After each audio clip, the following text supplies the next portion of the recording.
This Youth and Truth, how it came about is, in the last 3 decades that I've been active with people, this has been a constant refrain that many people, thousands of them, have said the same thing.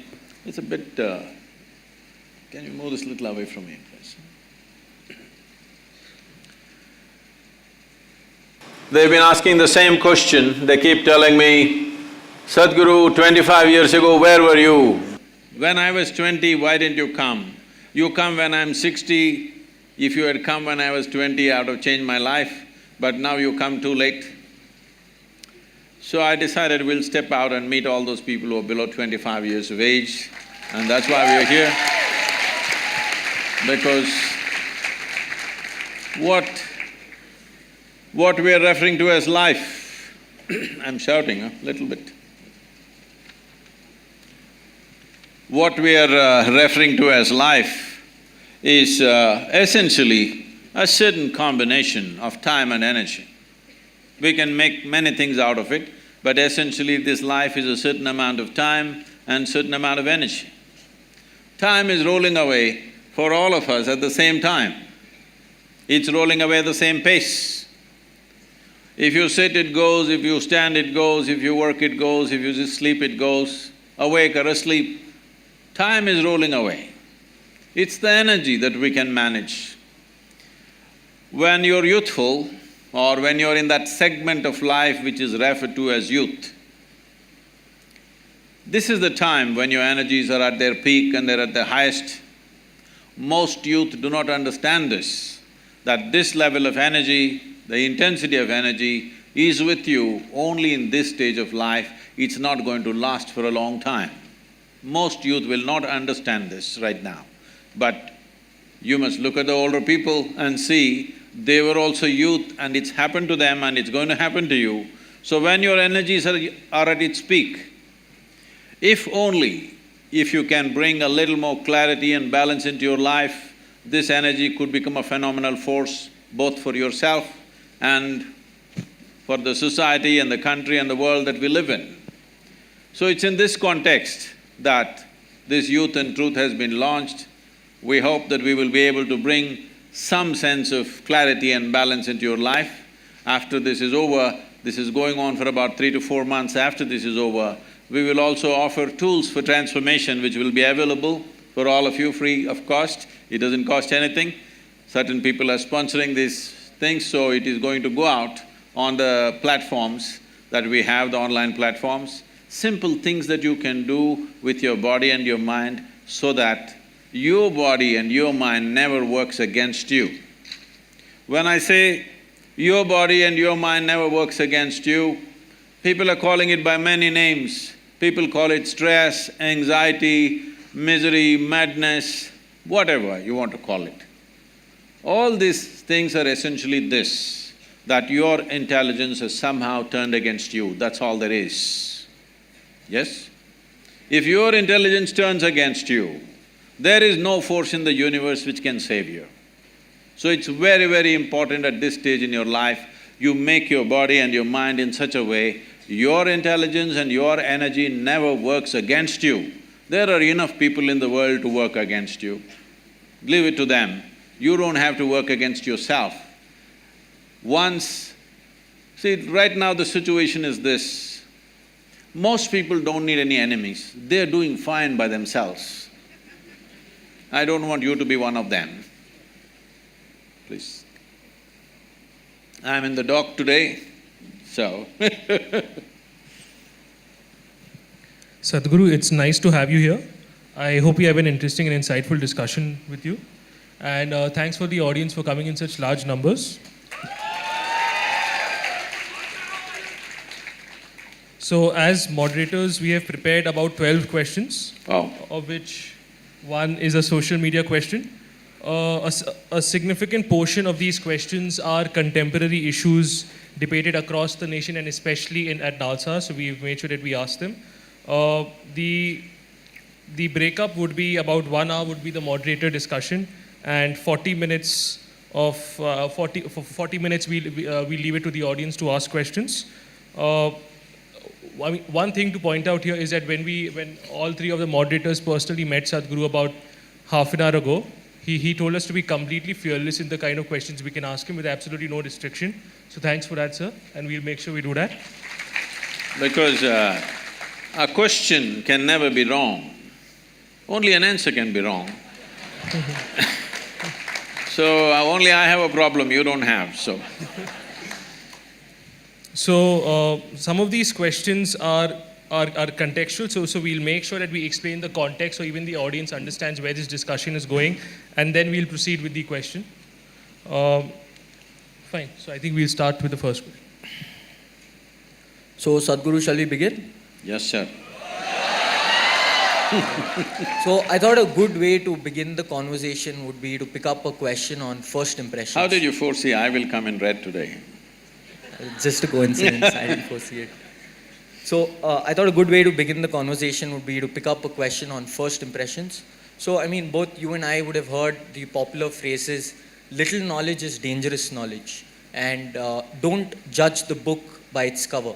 So how do you weigh these expressions when we think of the concept of first impressions? As I understand it, first impressions are mental images that we create when we see someone or hear someone and the first interaction that we have with that person. So, and it's also possible that our first impressions are wrong. So are first impressions something which confuse your mind, or is it something which gives you initial clarity? So, and why is it that, I mean, how do we control our mind from racing to these conclusions? That's a long question. Okay. You have heard of the term love at first sight? So these things this is a English expression. These things used to happen when the genders had not met, they were secluded largely. So the first time a young girl with her parents in a carriage, she was going and you looked at her, she looked at you like this. It's been a long time since you saw a girl's face. Instantly, okay? But that doesn't happen anymore because they're always around you. You take your time, which is a good thing. So, I don't think you should make any impression of anything or anybody just by simply looking at it once, unless you have become such a mystic that if you see, you just know, okay? Why I'm saying this is, see, I spend a whole lot of my time and life just paying attention to things. Because when I was very young, I realized, when I was just 4.5 years of age, I realized I don't know anything. Because I don't know anything, I started paying attention to everything, smallest things. If I find a pebble, I will be looking at it for hours. If I find a leaf, I will be looking at it for many hours. If I sit on my bed in the darkness, I'm just staring at the darkness for the whole night. My dear father, being a physician, he started thinking, I need psychiatric evaluation. Because this boy is simply staring at something for hours on end without blinking, it looks like he's lost his mind. My problem is, I look at this and I don't know what this is, so I'm not able to shift my eyes to that. So I just stay with this. This went on like this, and in this condition they sent me to school. My mother said, you must pay attention to the teacher. I went and paid attention to the teacher.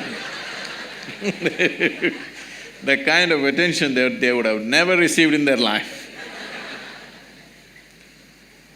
About 9 years ago, this school where I studied almost 45 years ago,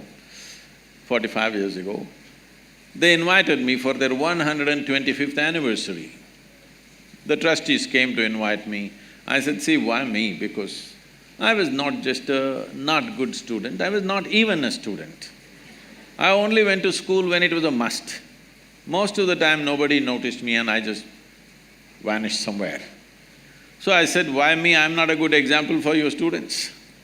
They said, our school has produced union ministers, our school has produced cricketing stars, film stars, you are the only mystic, you must come. I said, okay, and I went there. I stood up to speak in the quadrangle, I just looked around the same oppressive buildings. You have a fantastic, a campus. It's a fortune because it's not just about education, it's about living in a certain atmosphere is a very important thing for learning. So these are city schools which are like that. Then I looked at this classroom and I suddenly remembered, I was just 12 years of age. One afternoon, the teacher is trying to get some response from me. Those days I'm made like this, for many days I won't utter a single word. When you don't know anything, what to say? I'm still trying to drink up the world, nothing to say. So this man is asking question, I'm just looking at him. After some time, I don't even hear what he's saying. If I look at him, I know his past, present and future. I can tell him everything about his life, but I don't know what the hell he's talking. Because I never listen to anybody, I just look at them. So, if you're able to look at people like that, then it's okay.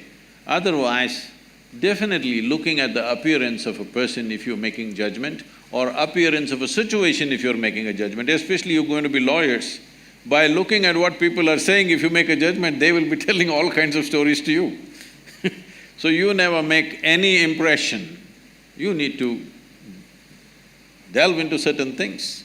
So whether it's individual people or situations, aspects of life or decisions we need to make, it's best that we get the maximum input out of whatever we are looking at, because otherwise we will go on regretting what we have done. People who spend time in regret, they won't do much in life because it consumes so much energy. A related question, there's sometimes we have these certain instincts in us that direct us to do certain things, popularly known as gut feelings.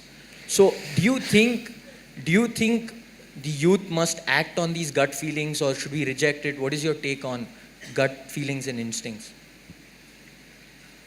There is something called as gut feeling and there is also something called as being shit scared, you know. So when people don't know which way to go, some things move in their gut. Don't understand always that as some kind of an intuition or some kind of an insight into life. Most people feel their guts only when you say he has guts, means what? His guts didn't move.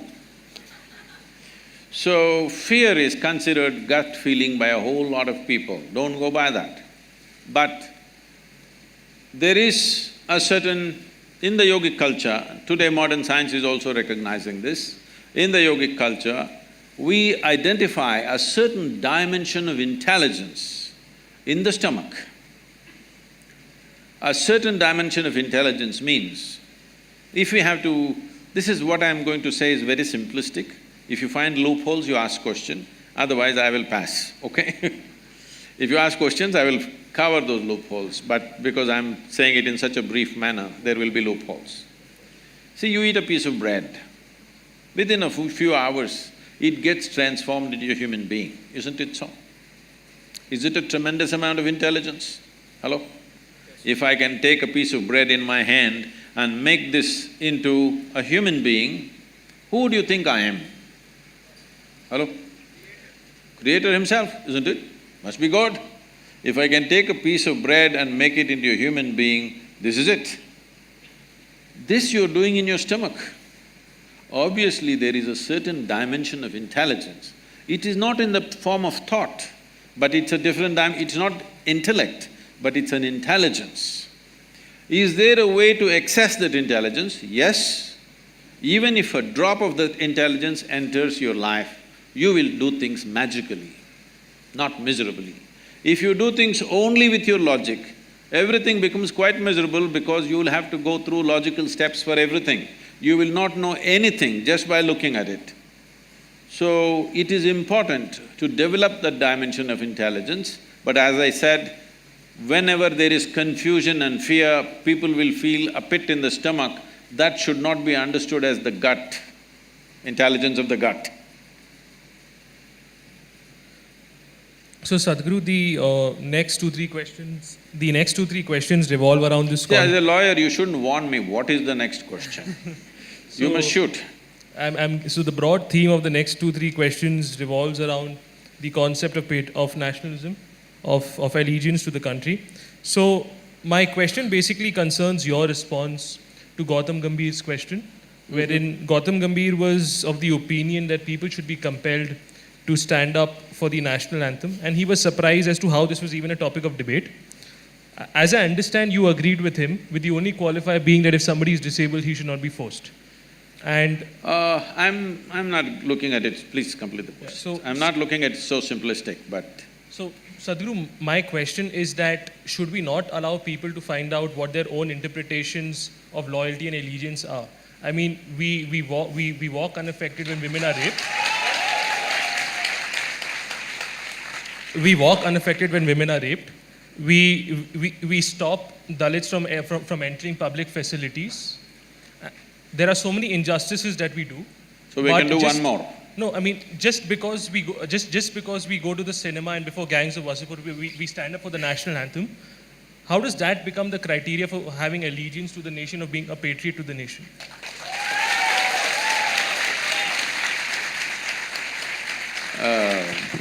Looks like it's a very popular question. See, let's look at it this way. A nation, when we say a nation, all nations on the planet are not in the same state of development, evolution, and social and other realities are not in the same state. Looking at India as a nation, we are trying to make this a nation. Still there is no real nation, because still a whole lot of people are identified with their caste, creed, many things, with their community, many things. Because we are yet to make a nation out of it. We should have done it early on after 1947, but we did not do that work properly. As you said, discrimination is there based on your caste. That means we've not made a nation yet. You are separate nation, I am separate nation, isn't it?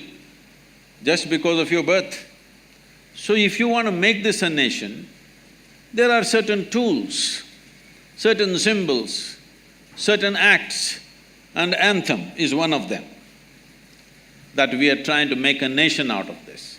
And we are a nation where 500 million people have not eaten properly. Largest number of malnourished people on the planet, unfortunately, in our country. Nearly 60% of rural population in India, their skeletal system has not grown to full size, they are all like this, compressed. Dissipated life, underdeveloped life we are generating. But we have debates about whether we should stand up or sit down when the anthem happens, all right? Simply because we've lost our humanity. I'll come to this. And we have issues with our sovereignty. Somebody is always trying to gobble part of what you call as India. That itself is not settled. We don't know where our borders are. Yes? And you and me are sitting here today comfortably talking about many things simply because there are men who are standing there who are willing to die for this nation.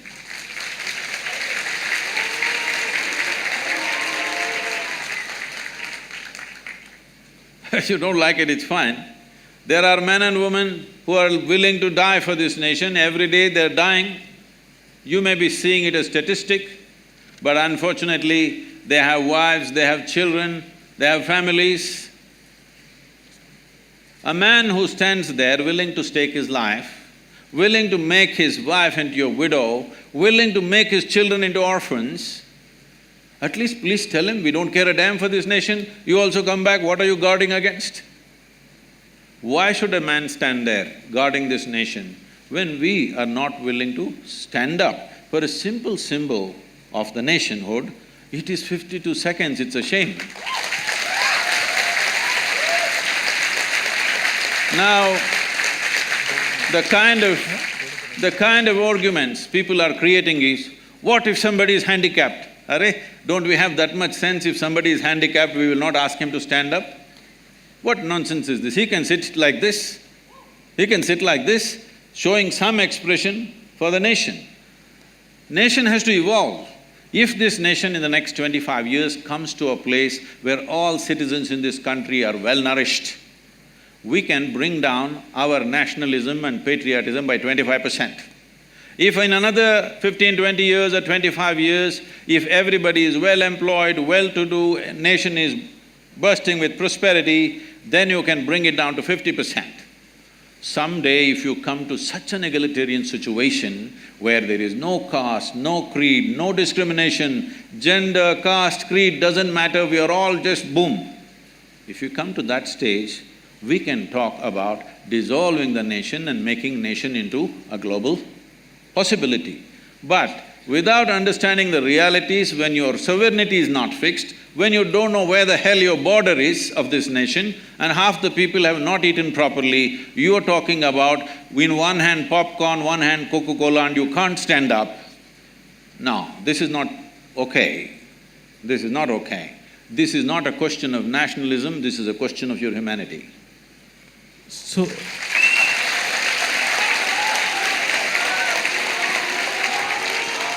So, Sadhguru, if I could just follow up on that answer you made. So, as I understand, you said that there are individuals like soldiers who show their allegiance to the nation by fighting for the borders, fighting in the borders.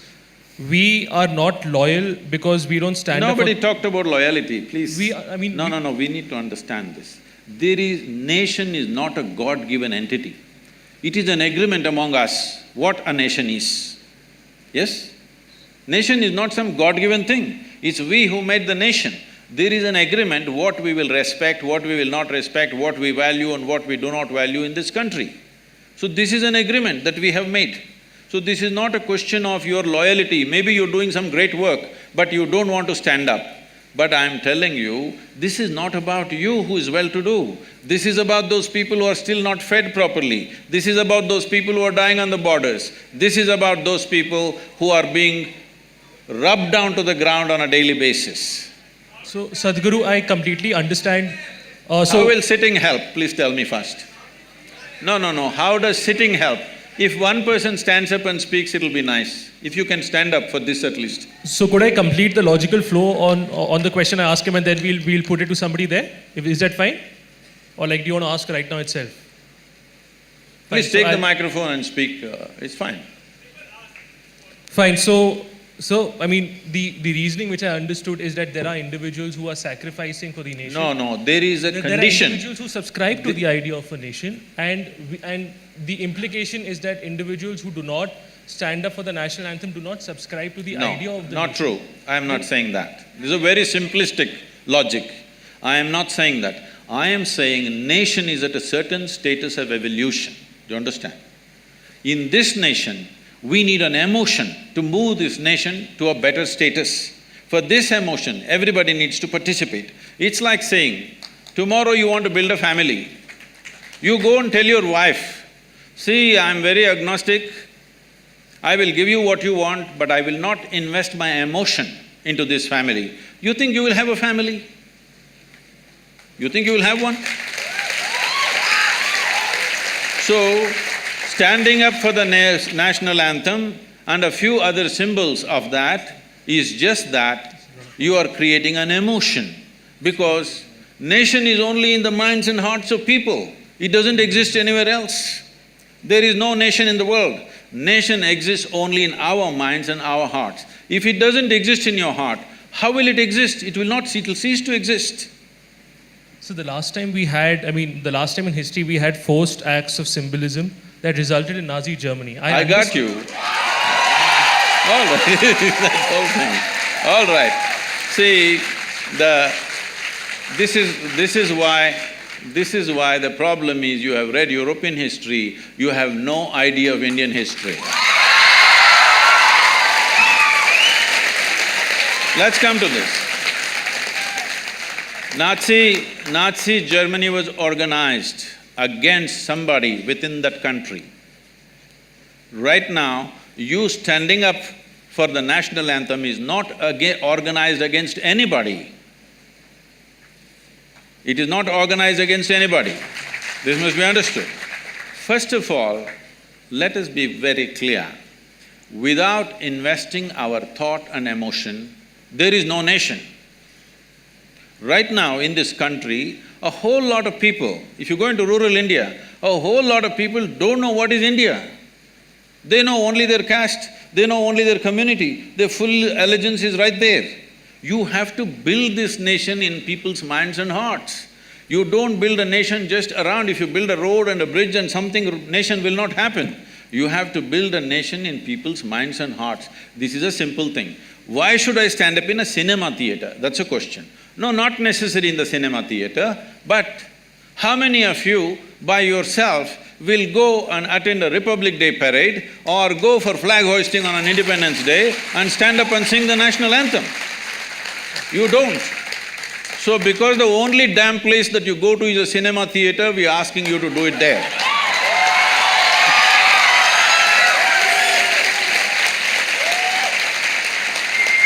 Fine. So we'll proceed from that discussion as to, as to my ideas of nation and whether I should be standing up and whether how that subscribes to. Okay, how else will you express your love for the nation? So if I could just make another point there, is that 2 points here. First, take the example of say the victims of the 1984 riots. Or take the example of the Bhopal gas victims, right? These people have been failed by the nation.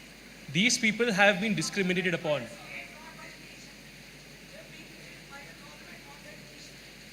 So, after 1984, how many governments did we have? We had multiple governments. No. So, tell me one government after 1984, if See, 1 second, hello. It's not just in 1984 or post-94 we have failed. We have continuously failed a whole lot of people for 70 years. When 50% of the country's population is still not nourished properly, we have obviously failed them. This is why I'm saying this is a question of humanity. This is not a question of nationality. The only way, the largest… Here. No, nothing. Yeah.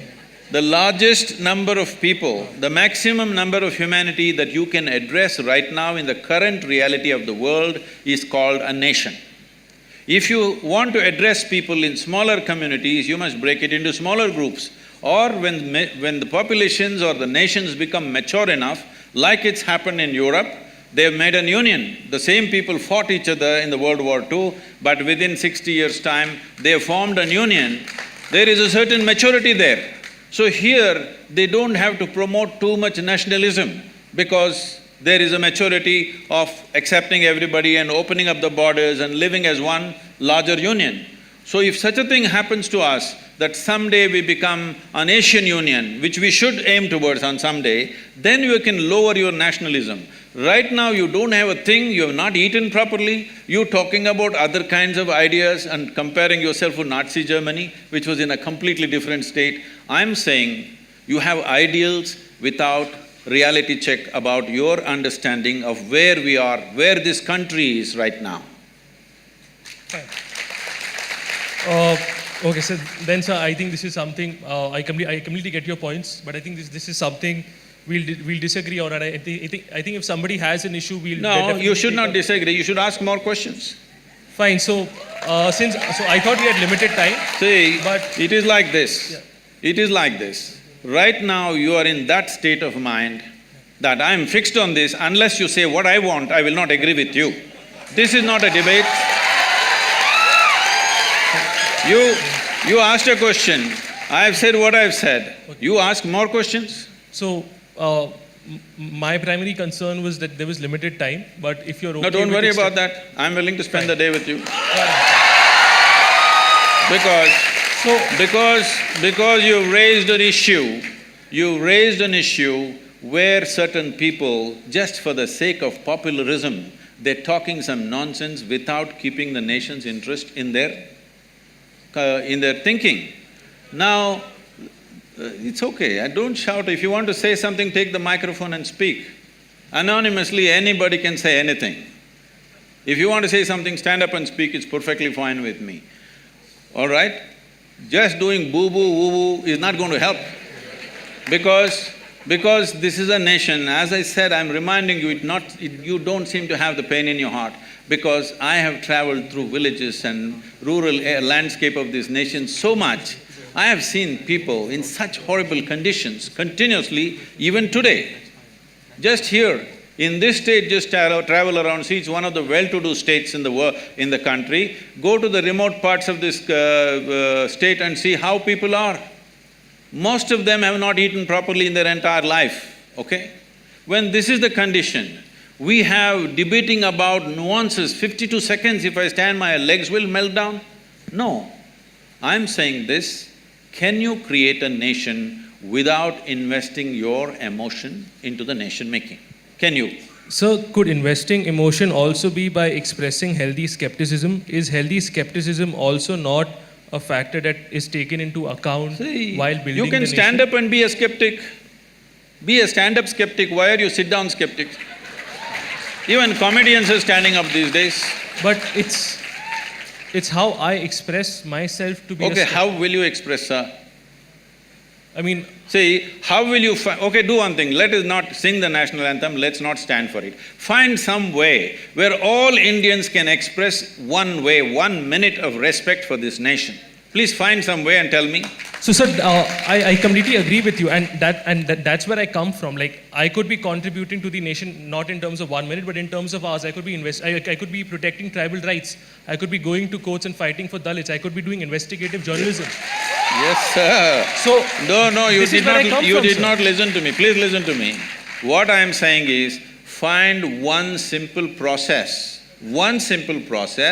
that all of us can use to express our love for this country. Find that. But then we will stop the national anthem and do that one. But so, why is it that we need a common idea of expressing love? I mean, if I have 3 children, all 3 of them will express love to me, will express their love to me in different manner. You need to understand this, your love for your country is not your personal romance. How you express your love? How you express your love to your friend or your partner is your business, we will not ask you. But when it comes to the nation, we are trying to put complex culture into one identity of some sort. Why don't you take a microphone and speak? Don't sit down and speak, or stand up, huh? You got legs, right? So, could somebody give the mic to Rohan Pratap Singh? You know their questions, please tell me. Fine, so…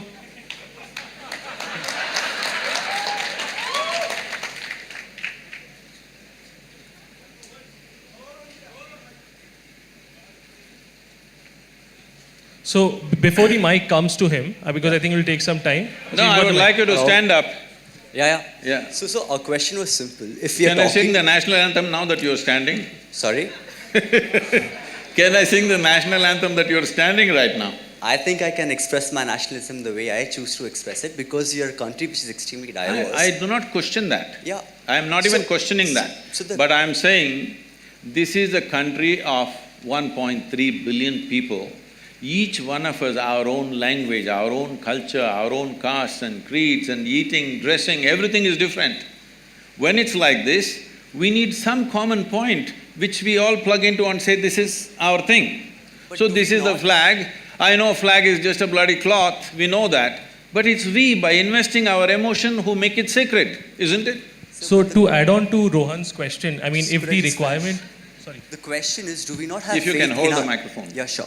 The question is, do we not have faith in our diversity? We are a country whose population is more than the population of Africa combined or the Americas combined. A country which has a population more in diversity than Europe and Australia combined. I know these statistics. If we have such a diverse population where people can choose to express themselves in different methods to show their nationalism, to show their patriotism, where they're working on a daily basis for the betterment of the country, who is this particular we we that we are referring to, who can all of a sudden decide the standard of what amounts to nationalistic expression and other expressions which are not?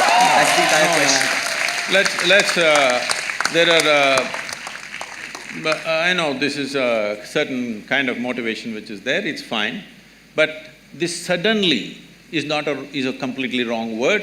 In 1947, when the flag went up, the entire nation stood up. Entire nation stood up. Because at that time, we knew what it meant to be oppressed by somebody else. Now we've forgotten. That's all that's happened to us. So now, you do not understand, this country has 1,000 years of history of invasions and invasions. And in every possible way we've been rubbished. Do you understand? And we have forgotten this, that just 60, 70 years ago, we had famines where people did not die in hundreds of thousands, they died in millions. We've forgotten that. We think… We are talking a language of America. You must understand, United States of America, in every sports event, major Super Bowl is happening. If the national anthem goes, everybody stands up, not just stand up, with their hand on their heart. So that nation is doing what it is doing. It is also a complete conundrum of cultures from variety. People have all come from outside in this generation. They're not even born there, but they all stand up with such pride. Because of that pride, that nation is the most powerful nation in the world. If you don't have pride, what do you do?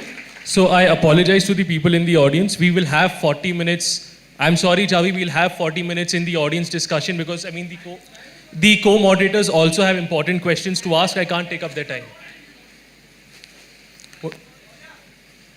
You can come back to… I can't hear you. We can come back to national anthem in the audience questions if that's fine to you. Constitution asks you to stand it, period. Constitution under Article 19(1)A gives me the freedom of expression and there are explicit Supreme Court decisions which say that I have the right to silence, to peaceful silence. So if I'm just sitting up and I have the right to be silent, that is constitutionally protected. So Constitution does not say this. The only law we have is the… Please sit down. Hello. The only law we have is…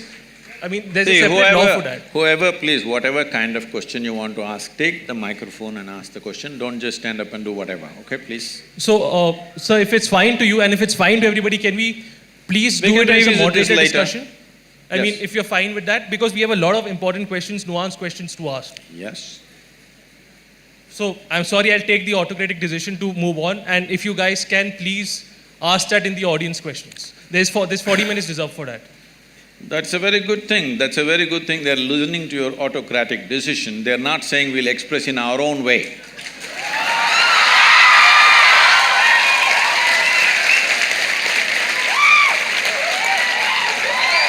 So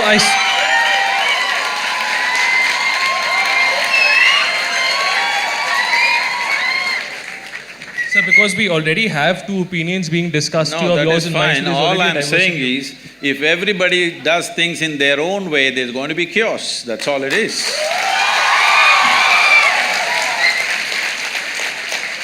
So we'll discuss this in the audience questions. So the next question, sir, Sadhguru, which I have, concerns the interlinkages between art and war. This is again, this comes back between art and war, between art and nationalism. So just to set the context, in Bombay there were certain political entities which threatened that a particular film would not be released because it involved a Pakistani actor who, by the way, was working in India legally on a government-sanctioned permit. It was argued that releasing such a film would be disrespectful to Indians and to the Indian army. And there have also been similar instances of other Pakistani actors and musicians also being prevented from working in India.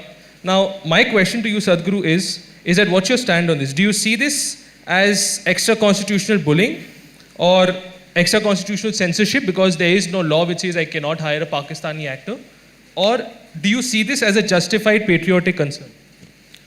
See, anything that is not within the framework of law, nobody has any business to force it.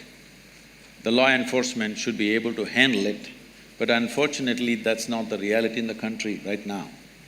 Whether it is about a Pakistani artist or an Indian artist, it is not only about Pakistani. You saw this Padmavat, one big issue happening, somebody won't let you release. In Tamil Nadu, it's happened many times because somebody doesn't like it. I'm saying if you don't like a bloody movie, don't watch it. That's about it. So, about India-Pakistan, there is unfortunately, there is a lot of continuous conflict happening. If it is not necessary for us, we must make a law like that. Till these things are settled, as they are saying right now, till it's settled, we won't talk.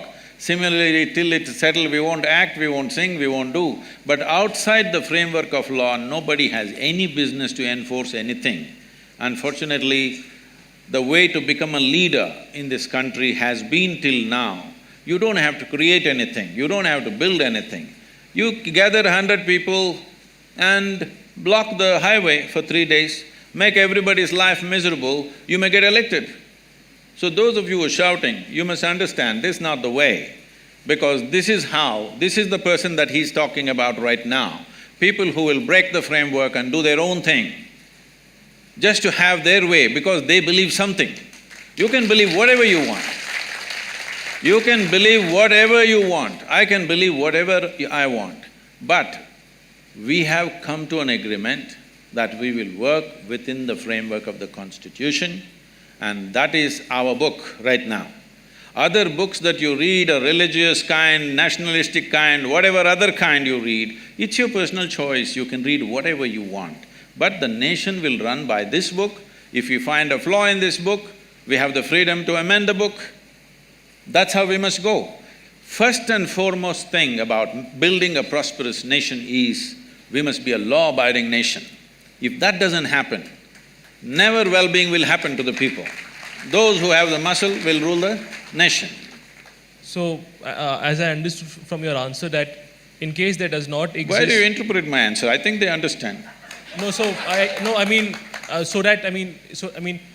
Sadhguru,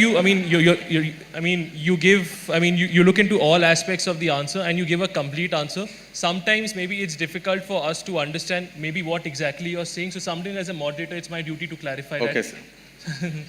So as I understand from your answer, Sadhguru, is that what you're saying is that if there does not exist any law which prohibits Pakistani actors from not being employed in Indian It's cinema? not just about that. Even where there were no Pakistani actors, many movies were not allowed to be released.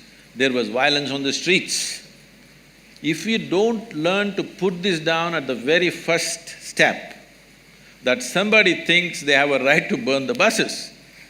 When the buses were burning, I called somebody who is a very responsible person in this country and asked, what the hell is happening in this country? For a cinema, you're burning 20-30 buses in some town. Yes. Then they said, Sadhguru, what to do, Sadhguru? These are Rajputs. All those women are dressed up like brides and waiting, over 100 of them, and they want to burn themselves. Suppose tomorrow, even if 10 of them burn themselves, it'll become an international situation that we cannot handle. Let some buses burn, Sadhguru. I said, this is some strange kind of wisdom. That is wisdom. But unfortunately, that is where we are. And even your national anthem question is related to this. Unfortunately, that is where the country is. Do not think just by reading law we are some law-abiding fantastic nation. People still do things by themselves. All this… the mob justice is still going on in this country. This is not in one place. In every village there is mob justice. Only a few things have been reported. If you know Indian villages, you know in the Indian village, things are settled by the mob. Maybe sometimes directed by the panchayat or something, nobody goes to the police because it'll take a long time. Court takes 25 years. Maybe that'll be good for your living and your business, but it is not good for the people. I lose something today, if my problem is going to be settled in 25 years' time, it means nothing to me. I will gather 5 people and try to get my own justice. This is the nation we are living in. Do not be in some utopia. This is the country we are living in, where still for a whole lot of people, there is no nourishment, there is no law, there is no any kind of enforcement. They are doing their own thing. You need to create a nation out of this. So, we'll move on to the next Yes, sir. question. Is that I mean, this is again on the theme of nationalism, is that there have been instances of governments spending huge amounts of money on building statues of national icon and heroes. To set the context, I'm from Bombay, and a huge number of people from Mumbai, including me, see Chhatrapati Shivaji Maharaj as an eminent warrior and icon. That being said, the government of Maharashtra recently allocated rupees 3,600 crores for building a Shivaji statue. Sadhguru, my question is that respecting national heroes and taking pride in history is important, but should it come at the cost of spending rupees 3,600 crores, especially when you have important socio-economic issues still pending? I mean, in Bombay, there have been bridges which have, which have fallen down. There are entire families who have been killed. There are public schools which have only received 25% of the funding. All the many things that we need to do in this country, there's not one thing or two things. Yeah. So, there are so many things we need to do in this. At this time, is it necessary to build a statue? Well, it is not my personal choice to build a big statue, but at the same time, when I inquired about this, because it kind of bothered me also when I look at the number of how much it costs, then I was told this is going to be a technology center of an experience of India and Indian culture and variety of things. They want to make it a tourist attraction of the tourist attraction in the country, Mumbai being the commercial capital. So they have some vision. I don't know how it'll pan out, because it's the government executing the vision, but they have a vision, and hopefully it'll turn out in such a way that it'll be a big tourism draw for Mumbai. Right now they feel Mumbai has commercial travelers but no tourists coming to India. Tourists coming to India avoid Mumbai for variety of reasons. They want to change that with this one project. Hopefully they do that. And Chhatrapati Shivaji is an inspiration for all the Marathis for everything. So they want to build his statue. I don't know how tall it is. How tall it is? So I don't think the main budget is for the statue, it is for the complex that they're building. They're saying it's going to be a tourist draw. If it is so… Fine. So, I understand that we don't have clarity as to the facts as to, whether they will be able to recoup the investment or not. But there were some people who just to let you know, and then you could also give your view on this. There were some people who did statistical studies on this. They said that Taj Mahal, which is the most popular monument in India, has 25 crores coming from it annually, 25-30. And this is 3,600 crores, which means that if you even if you don't include the cost of maintenance, this will take 150 years just to recover. That is very simplistic economics. I don't know why… For anything illogical, a few people are always clapping, motivated in a certain way. Please, this is very illogical economics. This is not how that project is being planned, because from what little I know, I'm not an expert on this, let me admit that I don't know much about it, but it's not only about the statue. The statue is probably to pacify a certain groups of people so that they support that and they don't, start a protest against this tourism project. The project like this will not be like… See, Taj Mahal is one ticket entry. This is not going to be like that.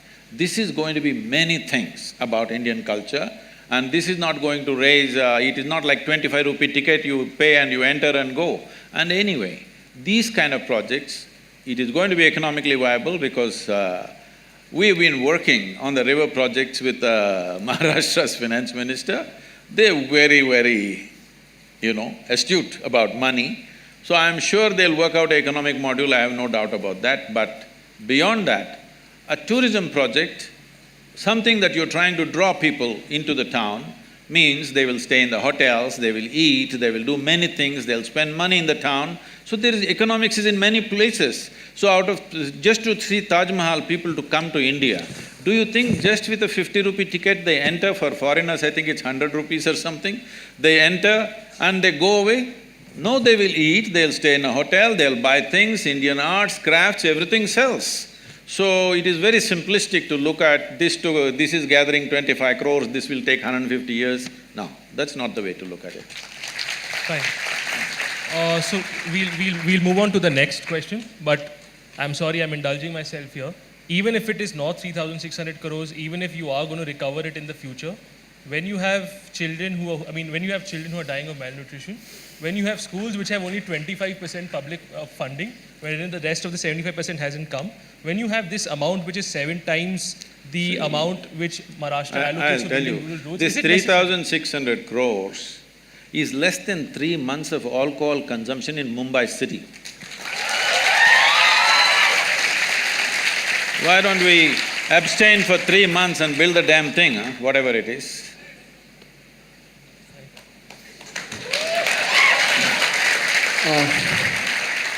Okay, Sadhguru, we'll now move on to the next question. This is more related to spirituality, so this won't have that much controversy, I guess. This is even more controversial. Okay, I'll try to bring in the controversy here. It is a common notion among people that spirituality is a rich person's area. So even if you look at the people who have gathered around here, we are all pretty much well off. And once we have earned for ourselves, we then find time to do yoga or meditation or look into our inner being.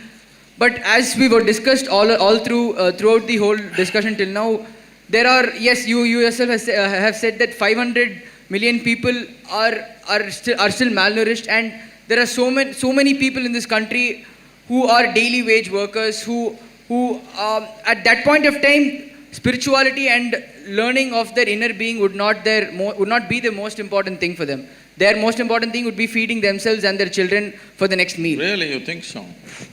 You do one thing, you go to any so-called spiritual event in the country, will you see rural masses there or people like you in denims? Who will you see? So, don't make conclusions which are not even true. Are we trying to prove something or are we trying to look at truth? The truth of this nation is, we have kept our populations in extreme, abject poverty. Nourishment is missing, leave anything else. Nourishment is missing. In spite of that, I must tell you this, people ask me these questions wherever I go in the world. Sadhguru, so many spiritual teachers and masters, so many great beings have come in India, but why are we so poor? Why is India so poor? Where is the spirituality? Well, you know this, 250 years ago we were the richest nation on the planet.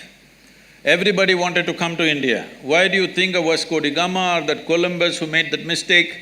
All these people set off in the oceans that they did not know, and over 100 expeditions in the ocean drowned. Nobody ever wrote about them, all right? Because nobody writes about people who drown in the oceans. So why was everybody in Europe trying to come to India? Because it was the most prosperous nation. Well, in 250 years we got cleaned up. We can't… well, somebody did it to us because we can't just blame them because it is also ourselves who allowed that thing to happen to ourselves. Now we are trying to build back, all right? But even though you kept them in such abject poverty, wherever these people went, they made sure not a bit of the local culture remained. Just look at North America, South America, Australia and large parts of Africa, anywhere. This one culture, after 1,000 years of invasions, we've still kept our culture and our spiritual process. Not for nothing. Where we are, you know where our yoga center is, there is a police station about 12 kilometers away. This police station is supposed to service nearly 250,000 people in different levels of economic situations, all right? Some are rich farmers, some are medium, some are really poor, the tribal communities, everything. There are only now, in the last 30 years I've been there, at a time there was only 7-8 policemen with a ASI. Today, there are about 14 to 15 policemen with a SI. This is an upgrade that happened 3 years ago. Otherwise, even now, with these 14 policemen, 2 or 3 will be on leave because of something or the other, and 3-4 are on night duty. Hardly 7-8 policemen for 250,000 people. And these are poor people living in small huts. People are driving in Mercedes cars up and down. But they never pounced on them, killed them and took what they have. It never happened. This is spirituality. If if you've forgotten this. This is spirituality, you understand? Well, you don't stretch this too far. You don't take their spirituality too far. You have to settle what they need in their lives as quickly as possible, otherwise they won't hold for too long. But it is because of that spiritual process, we as a nation have survived in spite of all the abuse that's happened to us. And don't say rural masses don't have spirituality, they are the ones who are really on. Urban masses are losing it, isn't it? No, my question wasn't towards rural masses. Mine Poor. was like, for example, I'll just… Poverty, right? Not poverty as such, but for people who are working every day, like for example, the maid in my house, for example, let's say she works in 5-6 different houses, she probably is able to make 4,000, 5,000 a month, and at that point of time she would try to… the most important thing going in her mind would be educating her children, probably feeding herself. I am saying that they do deserve to have the self-awareness and the spirituality, but how will we… How will we do it? If you do not know this, 70% of our work is in rural India, where the poorest of the poor are, okay? Poorest of the poor are in rural India, 70% of our work is in rural India, and it's free. It's free of cost. You walk with me in Tamil Nadu, you go into a village, the entire village will gather. Not for money, not for something else, because they know there is some tools of transformation which they can make use of. So in the city, there is money involved simply because you want it in an air-conditioned room. Air conditioning is on right now. Whether I pay or you pay or somebody else pays, somebody is paying for it, isn't it? If you don't understand this, you have no sense of economy. That's the biggest problem in the country. People have no sense of economy, so they're always asking for welfare schemes. Give me this, give me that. But whether I pay or you pay, somebody is paying, isn't it? If what is paid is not accounted for, it's not going to work. This is the reason why we are poor, because we are not conducting our economics properly. Now, spiritual process is about inner strength, especially if you are going through hardships. Inner strength is most important or no? That is the time to remove it. Is it there for the rural masses? Definitely there. Much more. 70% of our time we are investing. But when I come to the city, when I come to Delhi, activists come and invite me. Why are you only meeting the rich and powerful? Why are you not coming to the slum? I said, the whole goddamn country is a slum, and I'm traveling all over. When I come to Delhi, I want to meet only the rich and powerful. Let it be very clear to you, I'm not going to come to the slum in Delhi, because the entire country is a slum if you have not seen. Thank you, sir. Sadhguru, many of my colleagues and I are soon going to begin our professional careers, so there may be occasions in the course of our career where we are confronted with certain moral dilemmas. For example, a situation where you're required to defend someone you know is guilty, or a situation where you have to prosecute someone you know is innocent. Now, the law says that every accused is entitled to an attorney and the right to a fair trial. Now, if I decide to defend this particular accused individual and I defend him successfully, then should I be pleased with the acquittal, or should I regret the fact that the victim has not received justice? So how do I reconcile this conflict between my conscience and my professional obligations? See, your profession is a constitutional obligation. You have no business to see what is right and wrong. Your business is just to interpret the constitution for the well-being of the citizen who comes to you. Crime he has committed maybe, but sometimes the crimes are so heinous, then the human question will come up, should I save this guy at all? So, this is not don't make this into a moral dilemma. This is a professional thing where you must decide, are you fulfilling your constitutional responsibility or no?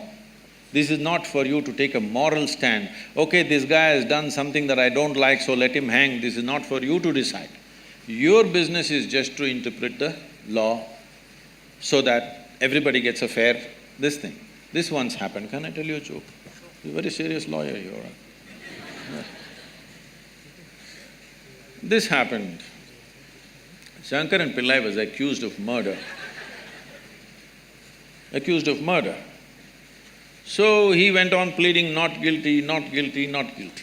After 4 years, when the case was nearly coming to a close, suddenly he said, okay, I will plead guilty. So the judge asked, all these 4 years, whatever we said, you went on saying not guilty, now you are saying guilty, what is this? He said, at that time, I had not heard the evidence. So, when somebody commits a crime, of course he tries to save his skin, all right?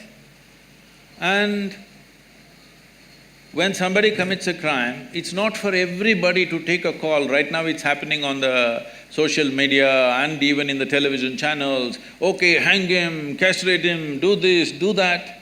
If you go by this, then lynching is what you will do in the end. Why go to the court? Let's lynch them when we see they've done something wrong. Because when something really terrible happens in front of you, or you come to know it's happened, it's not just robbery, some terrible things are being done, all right? When really terrible things happen, the crowd will want to lynch that guy. Even regular people, responsible people in the country are uttering these words, I would like to be the hangman for this guy. So why they're saying this is, yes, your humanity burns when you see such things happening, but you as a lawyer, your business is just to interpret the law, to stay within the framework of the constitution. It's not for you, because you know this guy has committed the crime, it's not for you to take a gun and shoot that guy in the court. That's not your business. That should happen through due process. Even if it looks unjust, what is unjust is the length of time that these legal procedures are taking. If we want justice to be reasonable and human or humane, it's very important, the time has to be reduced. This time is killing people and this time is making people do extrajudicial stuff simply because the amount of time it's taking. This has to change. So, I mean, it was an extremely insightful explanation wherein you talked about why certain mobs or why certain individuals take law in their own hands. May it be the judicial delays, may it be the time-consuming process. Just one clarificatory question I had here is that while the absence of adequate legal infrastructure might propel them to do such acts, are such acts justified despite the inadequate legal infrastructure? That's one I question. thought I made that extremely clear in the previous answer. Anything outside the framework of law, the moment you think it's all right, however nice and right it may look to you, then you're breaking the nation. May it be as a lawyer or as a citizen? Even as a citizen. But at the same time, when there is no law, when the law is skewed in somebody else's favor, I know I will not get justice, something terrible happens to me, you can't stop this human being from doing it. So it is both ways. Is it correct? It is definitely not correct. Nobody has the right to do it. But you cannot use that position and keep on keeping people in a state of injustice. They will act in their own way. So, legal reforms need to happen rapidly, otherwise you will see things going, people taking it in their own hands. Thank you for the answer.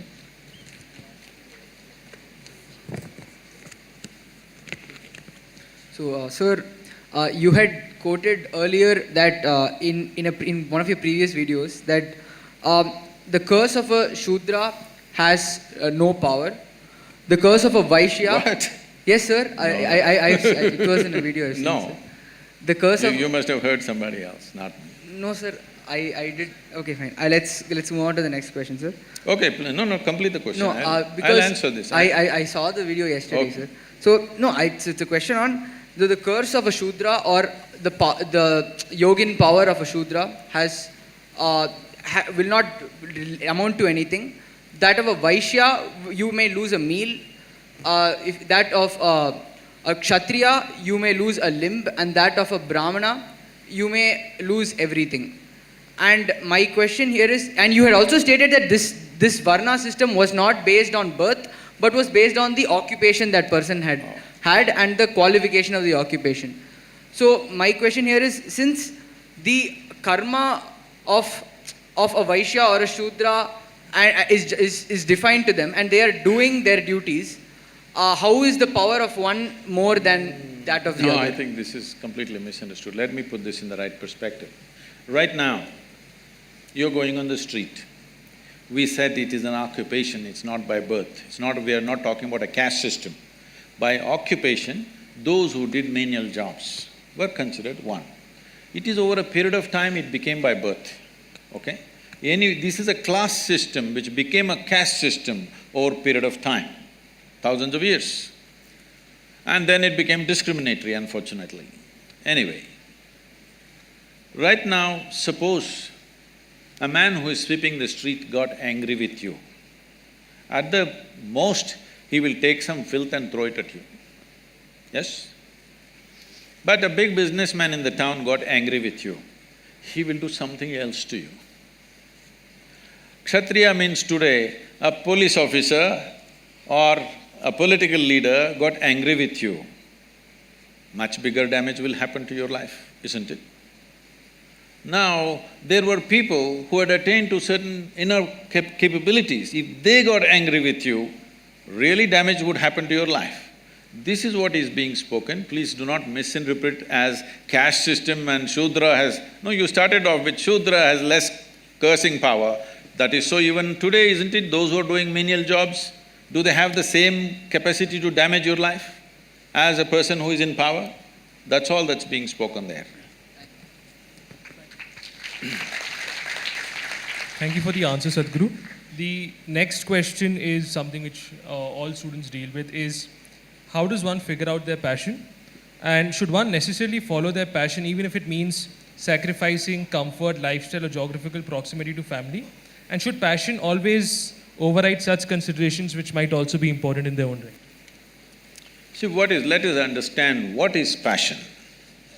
Passion is just a certain thought in your mind to which you invest certain emotion. That's your passion, right? You can be passionate about a certain activity, you can be passionate about a certain person, you can be passionate about a certain thing. How did this happen? It's a thought in which you invested a certain amount of emotion. I'm saying, if you know this, and if you know how to generate thoughts consciously and invest emotion consciously, this wouldn't even be an issue.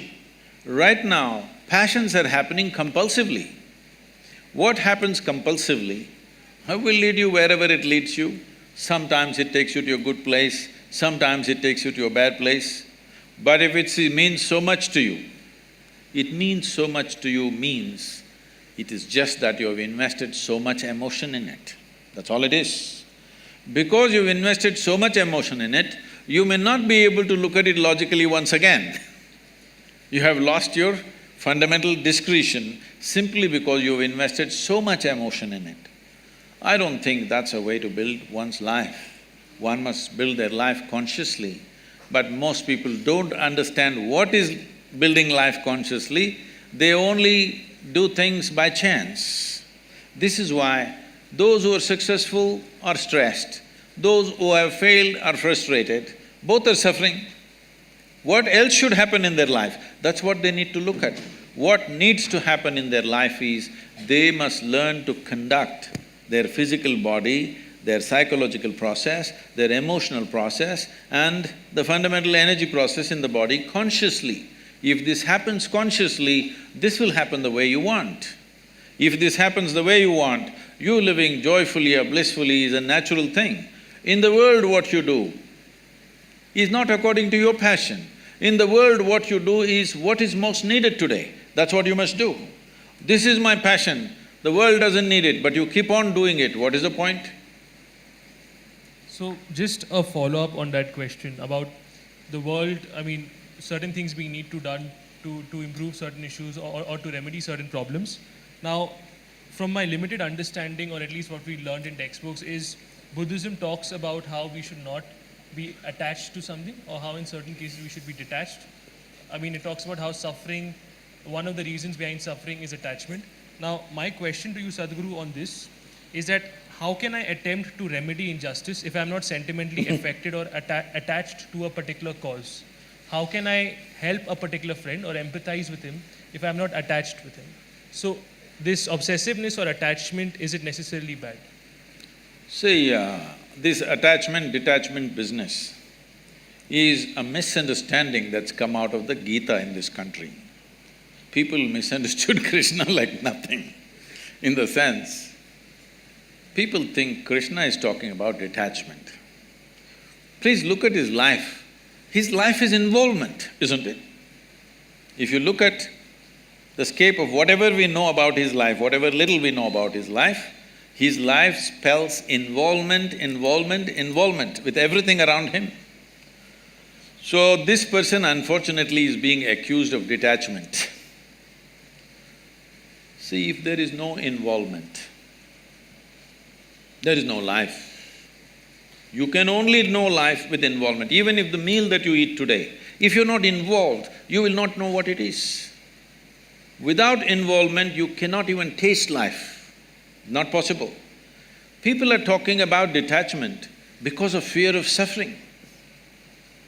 Fear of suffering has come because when they involve, they get entangled. They do not know how to get involved, they just get entangled. Entanglement is happening because your involvement is very discriminatory. Is that sinking in? So I should be equally involved in everything, is what you're saying? Tell me, if you are less involved in your breath and more involved in your eating, you think life will work? See, breath is involuntary, that's why I'm using the word breath, because it's involuntary, you don't have to do anything, it's just happening. But we're involved by keeping the air conditioning on, otherwise we'll suffocate. This is our involvement, we turned on the machine. We may not be consciously breathing, all right? But we are involved. Without involvement in every aspect of life, you will get skewed. And that is when psychologically you get messed up so much that in many ways mind gets deranged. Seeing this, somebody said, you're too attached, you must be detached. No, detachment will not work either. Can you be detached and do something well? Can you do something well being detached about it? No, you need absolute involvement. If you have an indiscriminate sense of involvement, you will see there is no entanglement in your involvement. If you discriminate, you will get entangled. The problem is of discrimination, not of involvement. Right. So, thank you for the answer. Sadhguru, in one of your uploads on YouTube, you speak of an experience where you've consumed the cobra venom, and you describe this experience as something where one part of yourself felt like you were in a state of slumber, while the other part of you felt like you were in a higher level of brightness. So, how do you perceive the use of other natural intoxicants such as weed or bhang, which take you to the same level of higher consciousness, but the only difference lies in the means which are adopted in reaching that higher level of consciousness? So, why has the consumption of weed in India remained a stigmatized subject? And fortunately for us, we have a senior minister in the Narendra Modi cabinet, Mrs.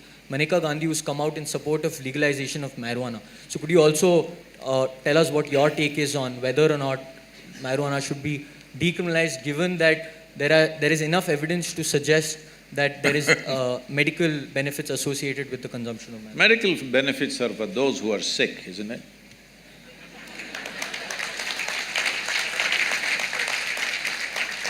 We talk about medical benefits when people get sick, not when they're healthy, all right?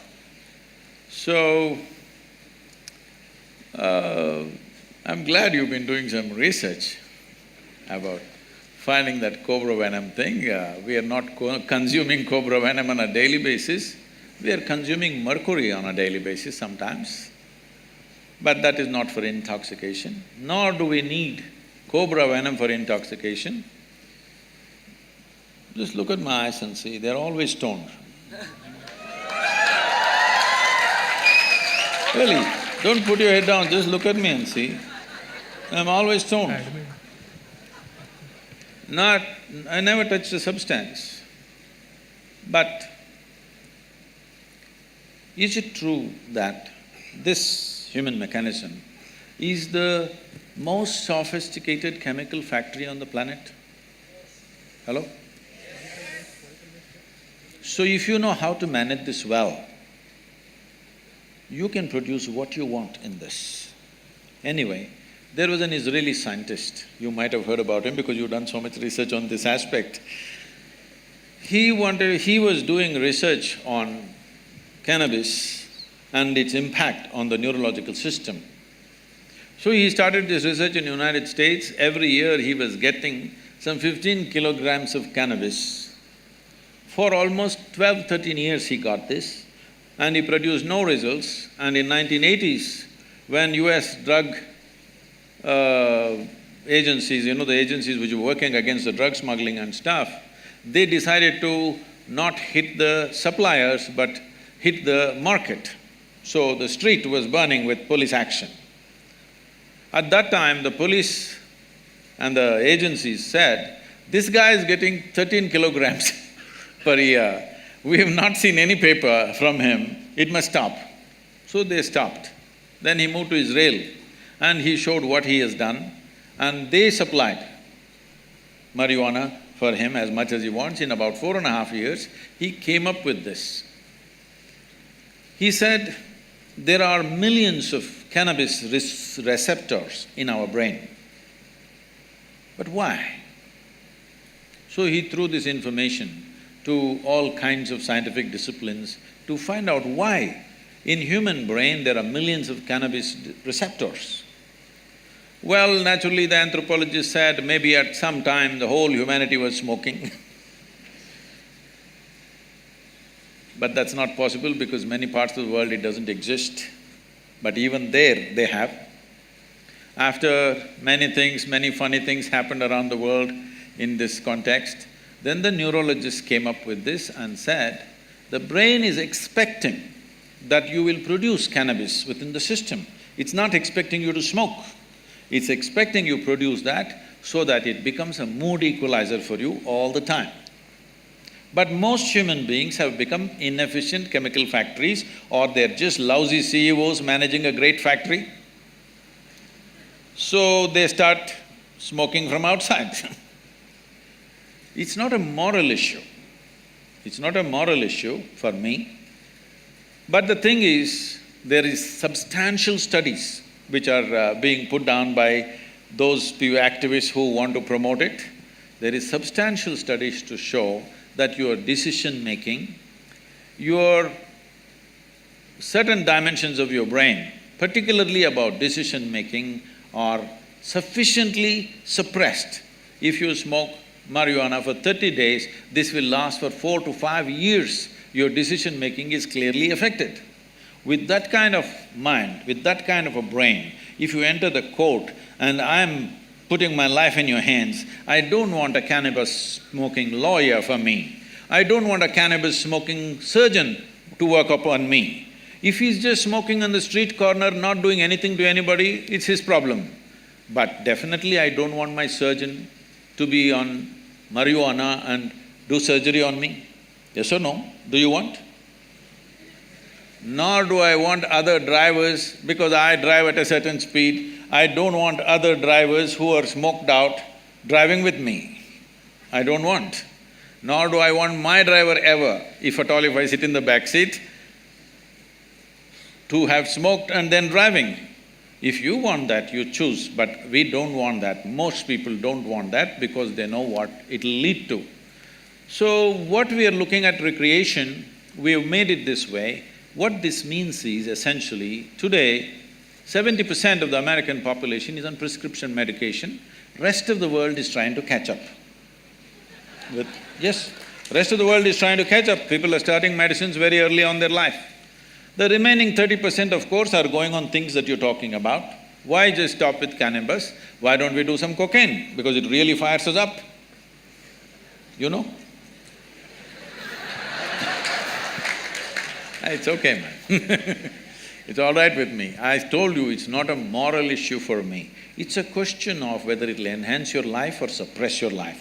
Whether it'll allow you to live your life full on Or will it make you a smaller life than the way you are, or what you're capable of? Nothing less than what you can do must happen in this life, isn't it? For whatever reason. Either because of your attitudes, or your stress, or your drug, or for whatever reason, you should not become a human being less than what you could be. You must maximize this life, because all you have in this life is how intense and profound is your experience of life, that's all there is. And half the time if you're dazed out, you will miss that possibility. But if you come to me, I can teach you a way. Simply you can sit here and be stoned out. No. Really. Not just me, I do this to any number of people, thousands of people, they just sit there and boom. Every day in the morning I can show you millions of people who close their eyes, tears of ecstasy dripping, because there is a way. There is a way to activate this system, because there's no more complex chemistry on the planet than this one. Yes or no? Do you agree with me? When everything is here, it's best to learn to use this. If you invest some time early on in your life, very effortlessly you can get here. Instead of that, if you take external inputs, we know all the negative impacts of that. So, sir, when someone has wronged us or has abused us in some way, we either have feelings of hostility and resentment. Oh, we must file a suit. No, in a minor sense, if they abuse us or if they wrong us, we sometimes have feelings of resentment and hostility against them. And sometimes we might tend to forgive them and let it go. So my question here is, where must we draw a line to hold the wrongdoer responsible for what he does? And when should we know to forgive him, and when should we know to let it go? So this is the question. See, this is not about the other person. The choice for you is this. If you are given a choice, right now, for all of you, if you are given a choice that you can either live joyfully, blissfully, or miserably, or in anger, or in stress, or in resentment, what is your natural choice? You must choose, I'm going to bless you right now. What is your natural choice? Joyfully, isn't it? Because every human being is looking for highest level of pleasantness for himself or herself. You can call it joy, you can call it bliss, these are just words. Essentially, we want highest level of pleasantness for ourselves. If your body becomes pleasant, we call this health. If it becomes very pleasant, we call this pleasure. If your mind becomes pleasant, we call this peace. If it becomes very pleasant, we call this joy. If your emotions become pleasant, we call this love. If it becomes very pleasant, we call it compassion. If your very life energies become pleasant, we call this bliss. If it becomes very pleasant, we call it ecstasy. If your surroundings become pleasant, we call this success. Only to make your surroundings pleasant, you need the cooperation of all these people. Because in creating an external situation, there are many forces involved. Not all of them you even know. You understand? You want to create a wonderful situation for yourself, you don't even know how many forces are working in that area. If you harness a few forces, if they cooperate, things will happen. If they don't cooperate, it won't happen. But for the pleasantness of the body, pleasantness of the mind, pleasantness of your emotion and energy, it's 100% you. Yes or no? Is that yes or no? No, because in some cultures this is yes, in some cultures this is, Yes, right? Yes. Surroundings, creating situations in the surroundings, you need cooperation from the people, otherwise it won't happen. So only for success, you need cooperation. To keep yourself pleasant, it's 100% yours. So right now, you know well that you want to be peaceful, but somebody else is doing something. What are they doing? They know what they know best. They're abusing you. Why are they doing it? Because that's all they know. Yes or no? That is how they know their life. That's why they're doing it. If you become resentful and you think something will happen to them. See, these are things. Anger, resentment, hatred, these are all poisons that you drink and you expect somebody else to die. No, life doesn't work like that. You drink poison, you die. It's a very fair life. If you drink poison, you die. Very fair, isn't it so? I drink poison and you die, is it fair? So, people who are in anger, resentment, hatred, this is their thing. They are drinking poison. When I say poison, I am not saying in a moral sense. There is substantial medical evidence right now that we can show you with a blood test that 5 minutes before you take your blood test right now, 5 minutes you may remain in extreme anger and take your blood test, you will see you're chemically poisoned actually. So you're literally poisoning yourself, thinking it's going to hurt them. No, it's only going to hurt you. So it doesn't make sense to me, that's all. It's not a morality, whether you should get angry or not get angry. It's up to you if you want to make a mess out of yourself. So this is a question we were sent, and the context of this question, as I understand, is that previously our understanding of gurus or mystics were individuals who meditated and were in penance in forests, who were not attached who are not attached or concerned with businesses. So a question we were sent is that now we see a lot of mystic individuals who have huge foundations, who have companies, some of whom who have gone into production of foods and soaps. So the question here is that, is this… Toothpaste. Toothpaste That's the too? most popular. So the question here is that, is this a healthy trend that you have individuals who you otherwise identified as individuals devoid of material pleasures or away from material pleasures or away from businesses are now actually turning to them? Well, you have not yet managed a business. Managing a business is definitely not a pleasure. But I know who is in the focus right now. See, I had some kind of a conference in Chennai, and somebody came to pick me up, and the driver was driving. He's a regular driver.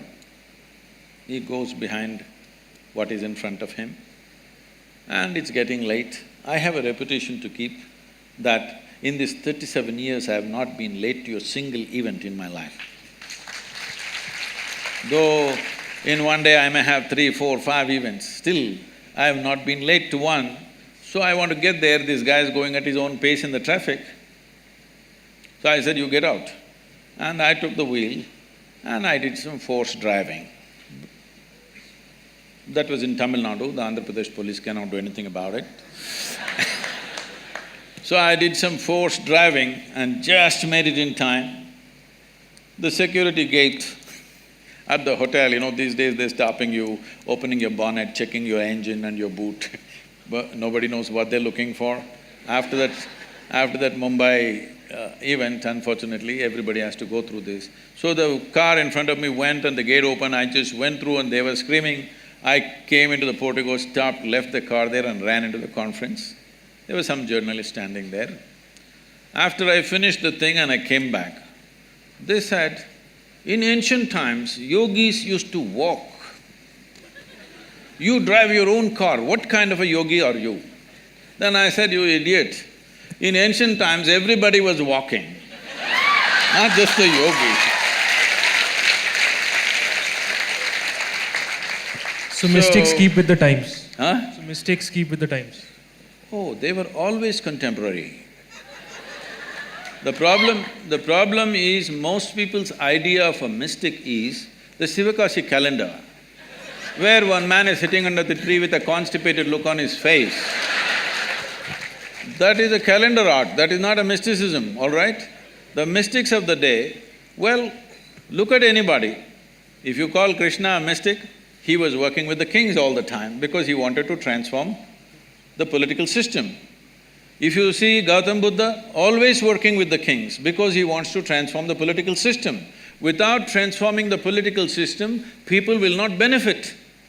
So always, the gurus were always around the kings, not because of their palaces, because of their concern, unless the one who rules transforms himself, there will be no benefit for the people. Right from ages, you go back wherever you want, always they were around the kings, not looking for crumbs in the palace, but simply because unless you transform that one fool, the country will not change. So it's been indicated to us that, there's a lack of time, so what we could do is that I have a question on section 377 and Angad has a question on something else. If I'm not wrong, 377 will be taken up by somebody in the audience, so I'll let that go. Or if it's… does anybody in the audience have that question? Then I'll let it go. Does nobody have a question on that? Fine. So when somebody asked you for your views on section 377, you talked about how we should not be entering into people's bedrooms, how they should be given the privacy, how we should not be criminalizing this. That being said, there was a statement after that which me and a lot of NALSARites didn't understand as to what was the context or the basis of that statement, is that it should not be promoted. What is this, it should not be promoted? See, right now, there are people, large majority of the people are heterosexual.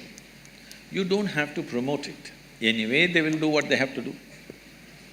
Similarly, if there is homosexuality among a certain segment of people, no need to promote, they will do what they have to do. And what a heterosexual person is doing in the bedroom, does anybody inquire what is he doing? They should not inquire, it's not civilization, I'm saying. Similarly, no matter what the hell you're doing in your privacy, we will not even inquire, I'm saying, because we're not interested. What you're doing with your body is not my interest as long as you're not harming yourself. If you're damaging your system, then maybe we have to intervene. Otherwise, what's my business what you're doing with your body? The question I have on that is that, yes, as far as heterosexuals are concerned, they are a large majority. When it comes to homosexuals, there exist social prejudices which prevent them from coming out and acknowledging what their sexuality is. In that context… That was because there was a certain law. You must understand this law was made by the British. The British made this law because the English soldiers that they brought from England to manage this large nation, they did not come with their wives and girlfriends, they came all men. So homosexuality was all pervasive among them because they had no options. So because of that, they brought this law which is actually said as buggery law, okay? So that was made in a certain context. So now the Supreme Court, the highest court in the country, has removed it, it's finished. What is the debate continuing about? But I might be wrong as to what the opinion of a large portion of the population is, but I don't think I'll be wrong in saying that there do still exist significant prejudices against homosexuals. And in that context, should we not be allowing… That is what I am saying. Why should you tell me that you are a heterosexual or homosexual? Why should you tell me, huh? Your partner knows what you are and that's all that matters. Why should I know? But you want to tell me, and I must have the right kind of emotion towards you. Why are you expecting this from people? Sadhguru, the point I'm arriving at is that I might not be able to acknowledge my own I will not be able to acknowledge it to myself, leave alone to anybody else, unless and until this social prejudice and until homosexuality comes out in the open. Just to give an example, once a lot of celebrities came out that yes, we are homosexual, other individuals who were also homosexuals but were scared of identifying themselves as such also accepted their sexuality.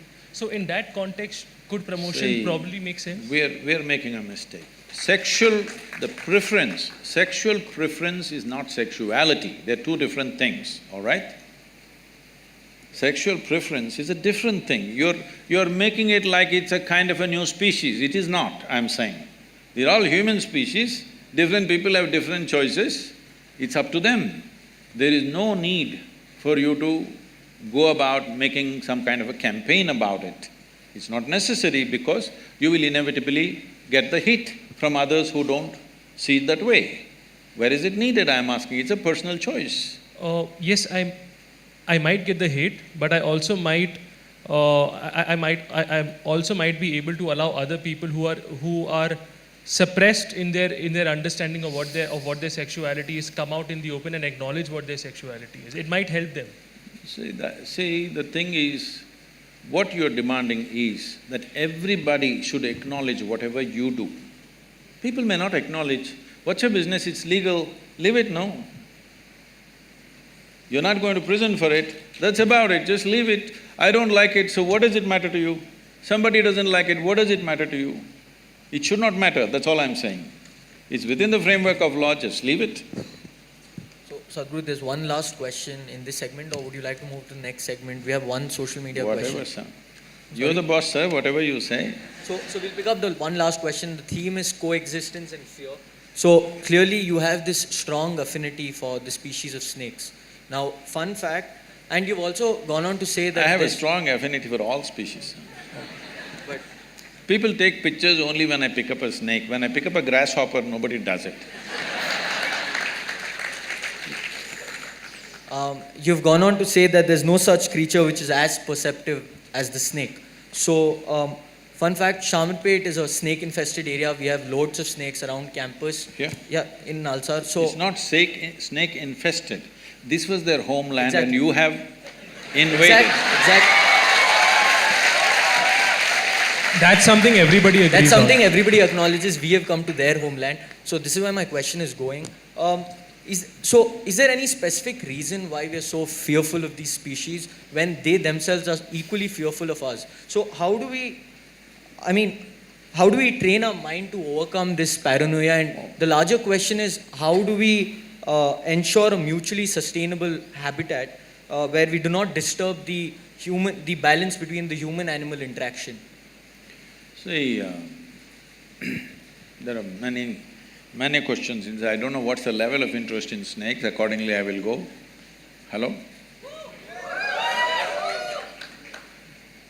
I have been involved with snakes from a very early age. When I say early, I caught my first snake probably when I was 5.5 years of age. What is significant about this is, snake is one creature. If you do not know this, it's stone deaf, you know this? All snakes are stone deaf, they don't have hearing mechanism at all. So, it literally has ear to the ground, its entire body is to the ground feeling reverberations. To what extent means, let's say there is going to be an earthquake somewhere in Central Asia. If you just observe a cobra today, let's say in the next 3 days there's going to be something happening. If you observe a cobra, how he behaves, you know there's going to be an earthquake. If you study it sufficiently, you can even indicate the direction in which it's going to happen and an approximate distance. Whether it's going to happen 100 kilometers away, 1,000 kilometers away or 3,000 kilometers away, you can make an approximate guess, like meteorological science, you can observe. Because he's got his entire body to the ground, even the smallest reverb that he feels, he behaves differently. So in that context, he is very perceptive. And he is also chemically very perceptive. The only way he knows you is by your chemistry. He doesn't see you very well, but he knows your chemistry very well. See, if you go… don't try this by yourself, because you're on pot. You may not be quick enough for them. If you just go and pick up a cobra simply like this, not by his head or something, just in the middle, hold him, just pick him up, he will simply come without any resistance. If there is any anxiety or anything within you, you show little bit of anxiety, he will go for you because he sees it as danger immediately.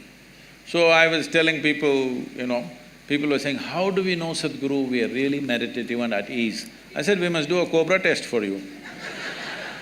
If you just pick it up, if he just comes, you're at ease.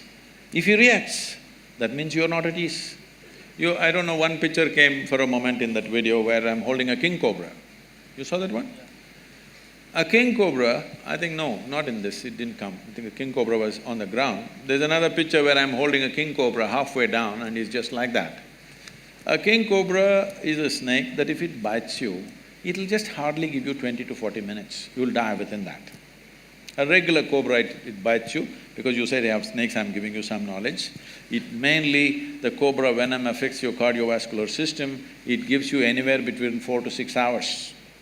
If you don't get excited, you may get another 1 or 2 hours extra. If it bites you in the body, you will have 4 to 5 hours. If it bites you in the limb, you may get 6 to 8 hours time. But if a viper bites you, you have much less time. If a banded carrot bites you, you have just 1.5 to 2 hours. Because one venom attack affects your neurological system, another venom affects your cardiovascular system. What it is doing to you is your blood gets thicker, so you can't breathe. And everything gets tough because the heart will start pumping in a certain way because the blood gets thicker and thicker, coagulation happens across the body. Why I'm saying this to you is, the nature of the venom gives him that. Venom is not only in his sac, he's producing it in his entire body. Today, there's so much research gone into the medical sciences, you will see in the next 5 to 10 years' time, almost all neurological ailments will be treated with cobra venom, snake venom and scorpion venom and spider venom.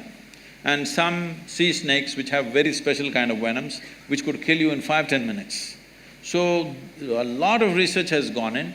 Almost for every neurological problem that people are going through, like Parkinson's and memory losses, all this they are going to treat with venom. Still it has not been approved, but much research has gone in this direction. So it knows your chemistry so well. The beautiful thing about this is, there was a time when I'm sitting in some jungles in the Western Ghats. You guys are on the east, but you must come to the Western Ghats, that's a real jungle, okay? It's a rainforest.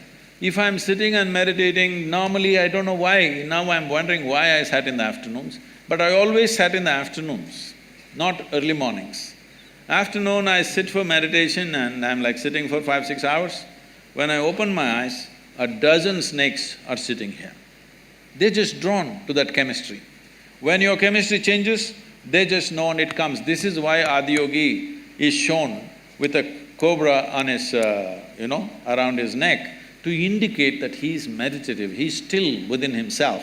If you become still within yourself, you pick up the cobra, simply it'll come like that. When I lived in the jungles by myself, no food arrangement, nothing, I mainly survived by drinking honey.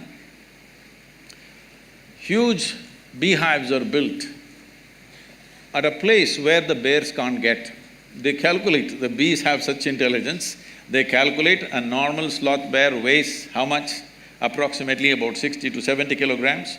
They build it on a branch where if the bear comes, even if the branch doesn't break, the branch will be sufficiently disturbed for them to go and take care of him. So it is up there and I slowly crawl up. My motorcycle petrol tube, I always keep it extra long, about 18 inches. And I go with this tube, stick the tube and drink honey. 3¼ liters to 1 liter honey, if I drink for 1 or 2 days, I'm fully fired up with food, enough calorie in my system. But when I'm drinking this honey, the bees think I'm one more big bee. They don't see me. They are looking at the chemistry. If little agitation if you show, they will come for you. In your face, if 8–10 bees bite, you will die of suffocation. In fear, if you open your mouth, if they bite inside, one will do. Just one bee, if it bites you inside your mouth, you will suffocate to death. And above all, you'll fall down from the tree, okay? So, we can give you a cobra test or we can send people from our yoga center who will train you how to handle. Suppose a snake came inside, how to take him and leave him in his habitat. He's come here not because he want to listen to the lecture, for the conversation or the air conditioning, he's not come for anything that you have come for. By mistake, he's entered. You just have to let him back there. For this, little bit beyond fear you must be to take it, but without training, if you take it, you could endanger your own life. So if you want, we can train 15–20 people on the campus who can handle this safely. So,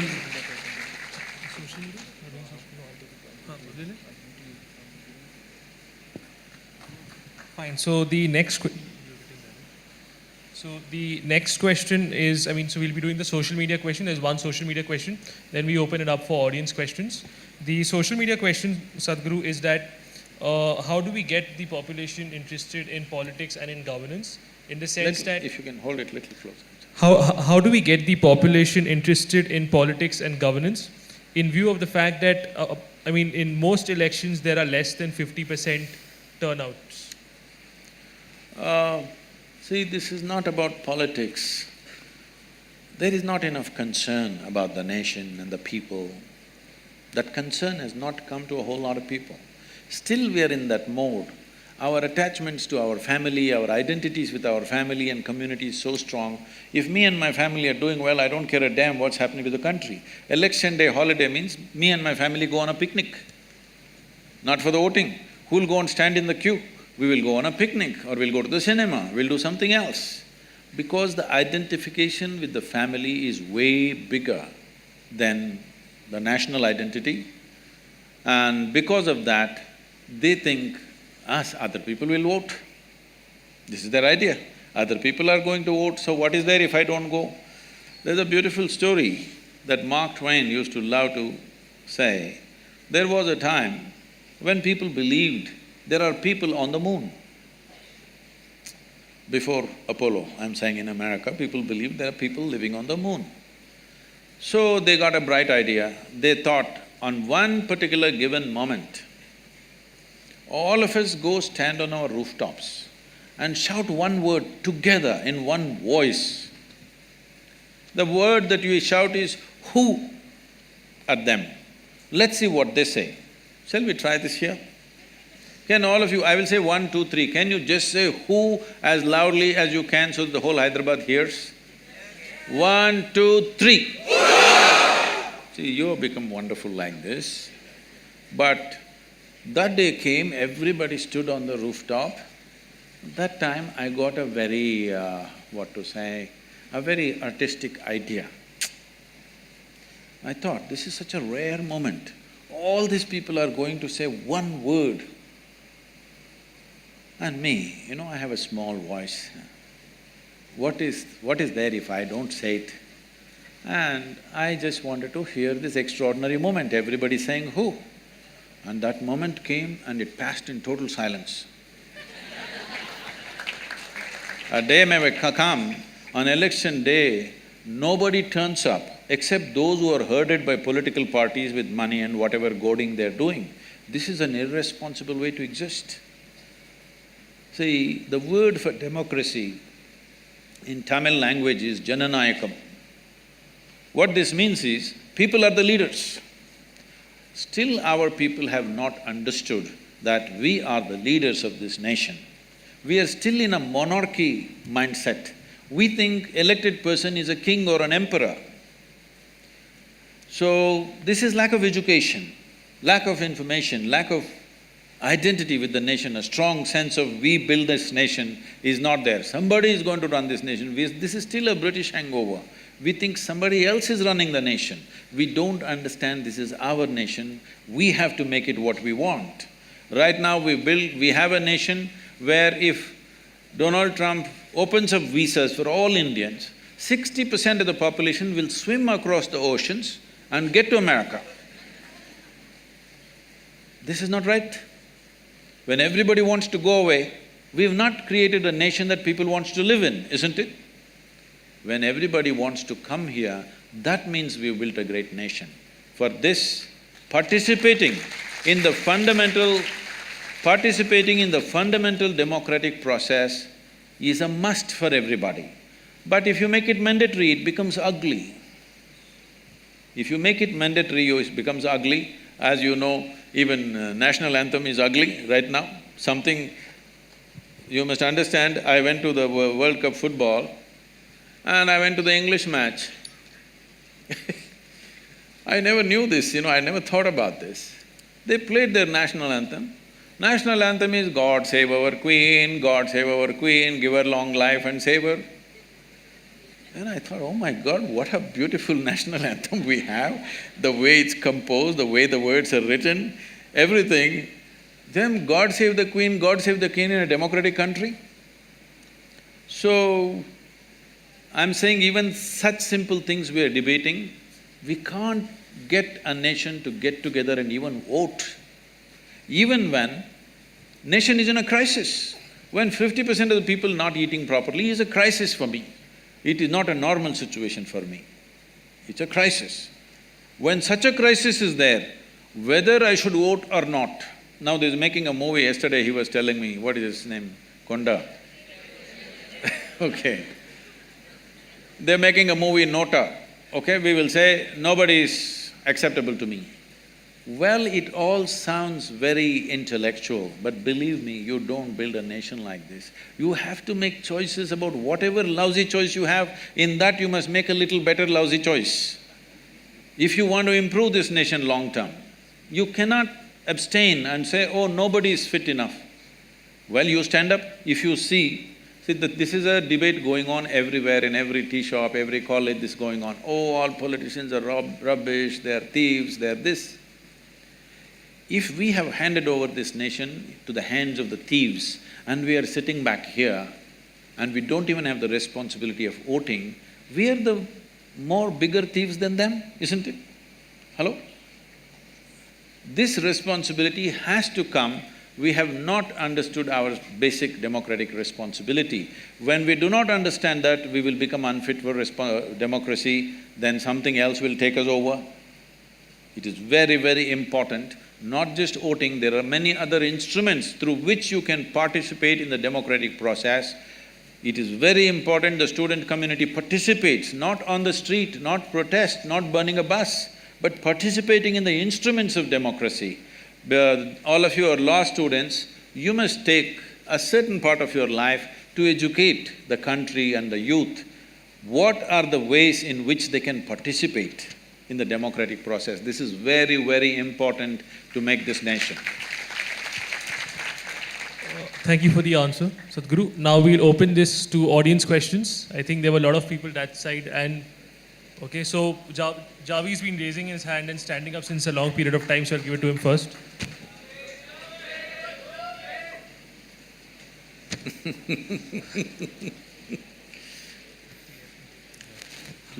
Good afternoon, Sadhguruji.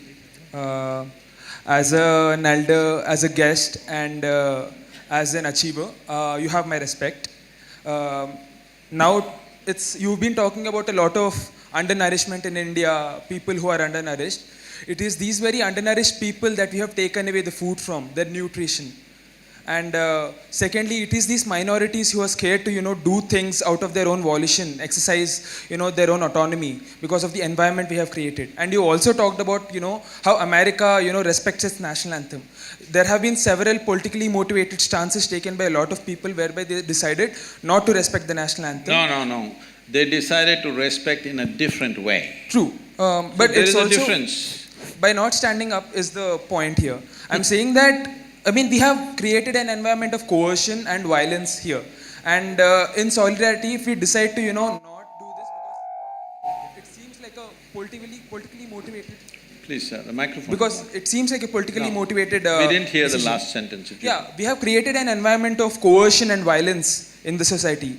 All the people are being forced to do this against their autonomy. So in solidarity, if you decide to not stand for the national anthem, there are bigger things here. If you, I hope that was not a rhetorical when you asked us, is there a solution? Why should we, look for a higher ideal somewhere? Why can't we just, live with acceptance and tolerance instead?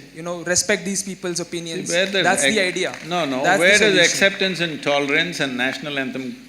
I don't even understand. Where is the relationship? Because many people don't want to stand for the national anthem because it's probably against their beliefs. Or, they…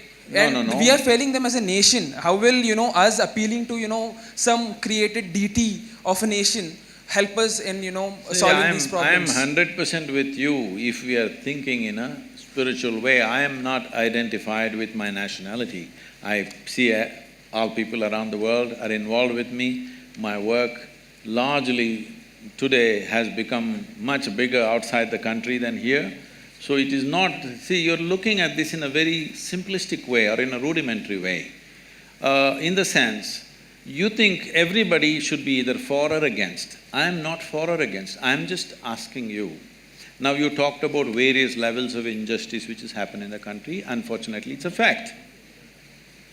The question is, to correct this, should we stay together or each one of us do our own thing and hope it'll get corrected? I'm just saying that the staying together can happen by acceptance and tolerance and not Yes, by… sir, but that's not happened, right? It can happen in theory, but has it happened?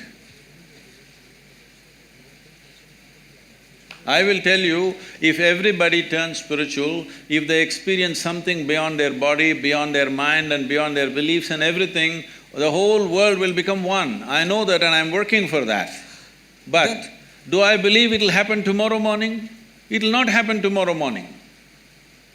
I mean… I must tell you, when I was… how old are you? I'm 21.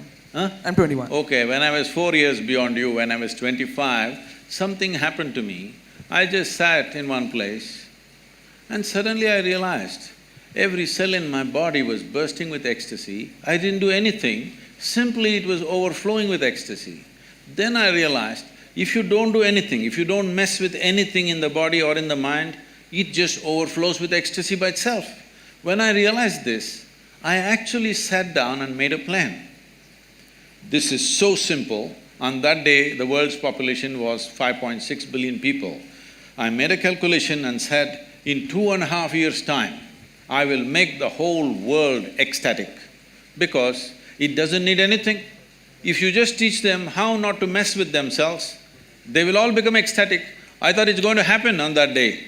But look at me, 37 years, hey, you're not looking at me.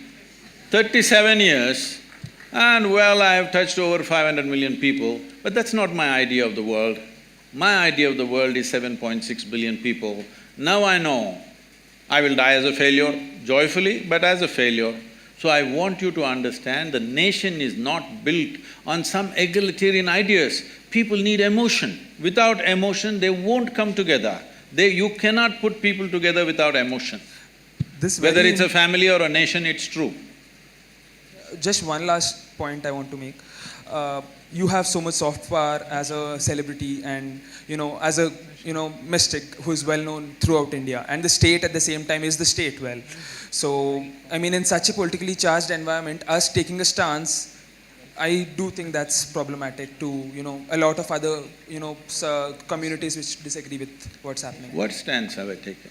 In terms of saying that, national anthem should be respected and, these are things which people don't agree with. Okay, what would you like to respect about this nation? Please tell me, we'll do that. Constitution at least? Sure, I mean, I'm saying let's just respect each other, that's it. See, where is each other? We don't meet each other, right? Every day? See, please understand, when we say a nation, we are not talking it's a flag or it's an anthem. When we say a nation, we are talking it's a certain people. So there are certain symbols which represent these people whom you call as Indians right now. So, why 3 striped colors? Why can't we have 7 colors? Yes, we can have, why not? If you want to redesign the flag, you can. But right now, this is it, all right?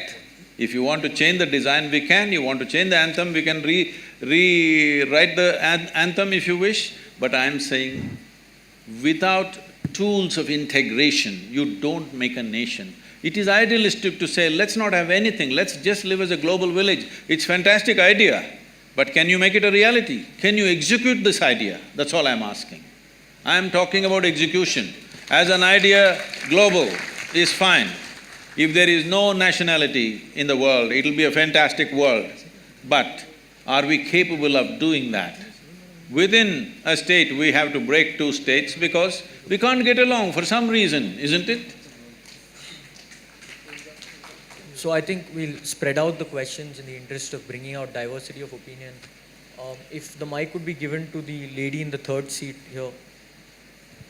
Yeah, here, can the mic be given to… Hello? Namaskaram, Sadhguru. Who is this? Where are you? Namaskaram, Sadhguru. Sadhguru, I will take only 45 seconds, okay? Question is 45 seconds, why? I won't disturb anyone because there are many a person want to Really question. sorry, but could we go ahead and, he chose somebody first, let's go with him. Yeah, Sadhguru, can the mic be given to the lady in the 3rd seat? can I ask a question first? You should ask, you're going about giving a speech, huh? Sir, I just want to say, you are just my life, okay? No, this is not a Okay, sir, my romantic question. expression. Please ask Okay, the question. my question is, sir, you told in your childhood you experienced the realization of ignorance. Some point when I watch your video, I also felt that I don't know really nothing. Nothing means nothing. But after 10 minutes or 15 minutes, I get influenced by my mind or something like that, and I lose that realization. I want to live like that. I want to live that. I want to live like the realization that I don't know. Right. From that realization, my intelligence just becomes pure, and I can look at everything. That's fine. See, just intellectually thinking, I do not know, is not the point. You must know the pain of not knowing. The pain of not knowing should sear through you. Only then your intelligence becomes awake. See, just look at this. Suppose I ask you to walk from here to there right now. Lights are on and you will simply walk like this without noticing anything. Suppose we make this hall pitch dark, you don't know what is next step. Will you walk?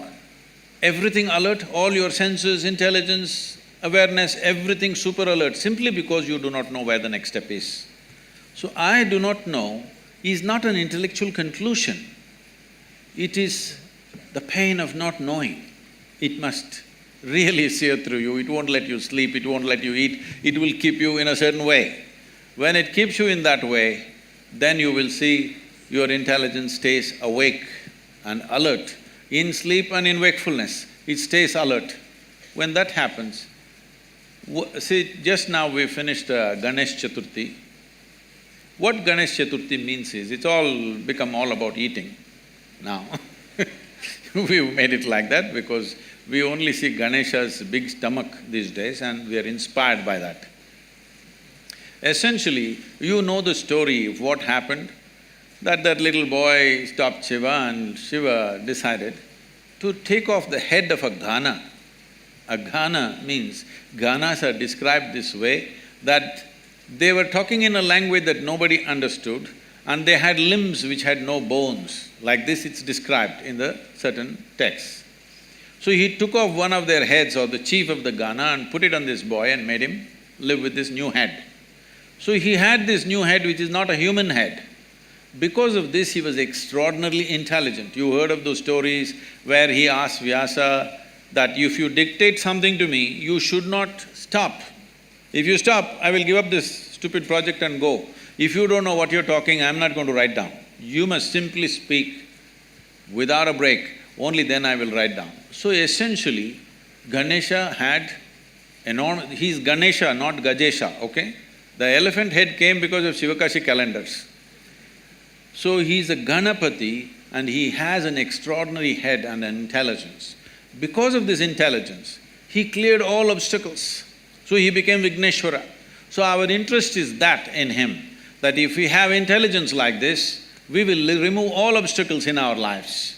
This is the fundamental and the phenomena of Ganesha is just this, that if your intelligence is always on, you simply dissolve all obstacles in your life. So he is a Vigneshwara. But on that day, most people are usually only boosting their belly, not their brain. What it means is you need a new head. So, Angad has already chosen, so if you could give… and then we'll move on to Joe, because Joe, I mean, some people there also, because he's been raising his hands in some time. Namaskaram, Sadhguru. First here. Many people say that thoughts create karma, and sometimes our biggest fears keep on recurring in our minds on a daily basis. So how do we stop that flow of thoughts, and how do we stop those fears from materializing, and also how to cut down on unwanted karma? Whoa. See, this whole karma business has been very misunderstood and been projected as a fatalistic process. Karma means this, karma means action. Literally translates as action. As you sit here, there is physical activity going on, there is mental activity going on, there's emotional activity going on, there's energy activity going on. These four dimensions of karma are happening within you every moment of your life. Both in wakefulness and in sleep, it's happening. Now if I ask you a question, since today morning, since you woke up to this moment, how much of these 4 dimensions of karma are you conducting consciously? How much do you think? Percentage? Well below 1%, believe me. It's way below 1%. When 1% of your life, let us say, is conducted consciously and 99% accidentally, you must be shit scared of life. How else to live? If you're driving a car and 99% it is accidental the way you're driving, will you be scared or not? So fear is a consequence of your inability to manage the nature of your intellect. See, your life's experience is happening this way. These are 3 dimensions. There is something called as memory, which feeds you all the time. Memory is not just what you remember. You don't remember 10 generations ago how your great-grandmother looked, do you? You don't, but her nose is sitting on your face, yes or no? You have genetic memory, you have evolutionary memory, you have karmic memory, articulate and inarticulate levels of memory. This entire thing is memory, head to toe. Every cell in the body is memory, isn't it? We can take one cell and create the whole of you, and that's how your parents also did. Just one cell, and see, you become like this. So, there is enormous amount of memory in this. This memory rules certain things, but there is a present experience. Memory is of the past, but the present is of experience, your ability to experience. If you want to experience anything, you must be conscious, you must be aware, only then you can experience. The future is an imagination. So memory, experience and imagination, it is between these 3 dimensions in which you exist. Memory you cannot change because it's already there. Present you don't have to change because that is also here right now. It's only the imagination which you can change. So what are you fearful about? Something that will happen or you think will happen, isn't it? Fear is always about something which does not exist right now, it's always about what will happen. So you are suffering that which does not exist.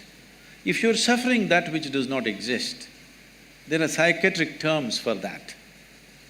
Hello? Your only comfort is everybody is in the same state. That's how it is in asylum usually. Everybody is in the same condition. But right now people are in this condition, what happened 10 years ago they can still suffer, what may happen day after tomorrow they already suffer. They're suffering things which does not exist, simply because in your education system, you are studying about everything except how to manage this. If you do not know how to manage this, it doesn't matter how much nonsensical information you have gathered, it'll be not of much use to your life.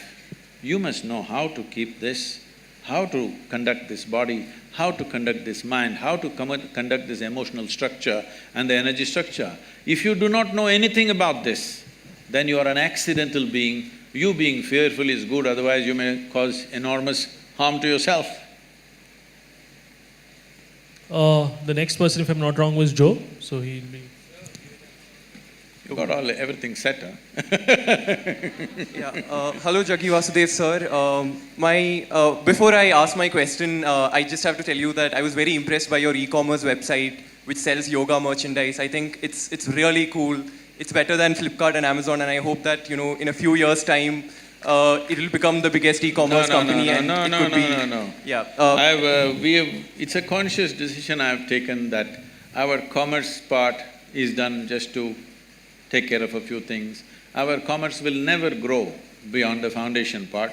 I clearly made the distinction, there's Isha Foundation and there's Isha Business, and we have contained the business. In spite of enormous demand, we have contained the business because… So it's very impressive, sir. No, you should not be impressed by that. You must come and see what I do otherwise. So, the real thing. My question…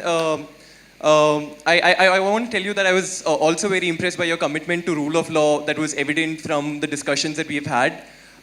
In the same light, I just want to ask you that in one of the blogs that you have written in your website, you speak about women's entry to Shani temples.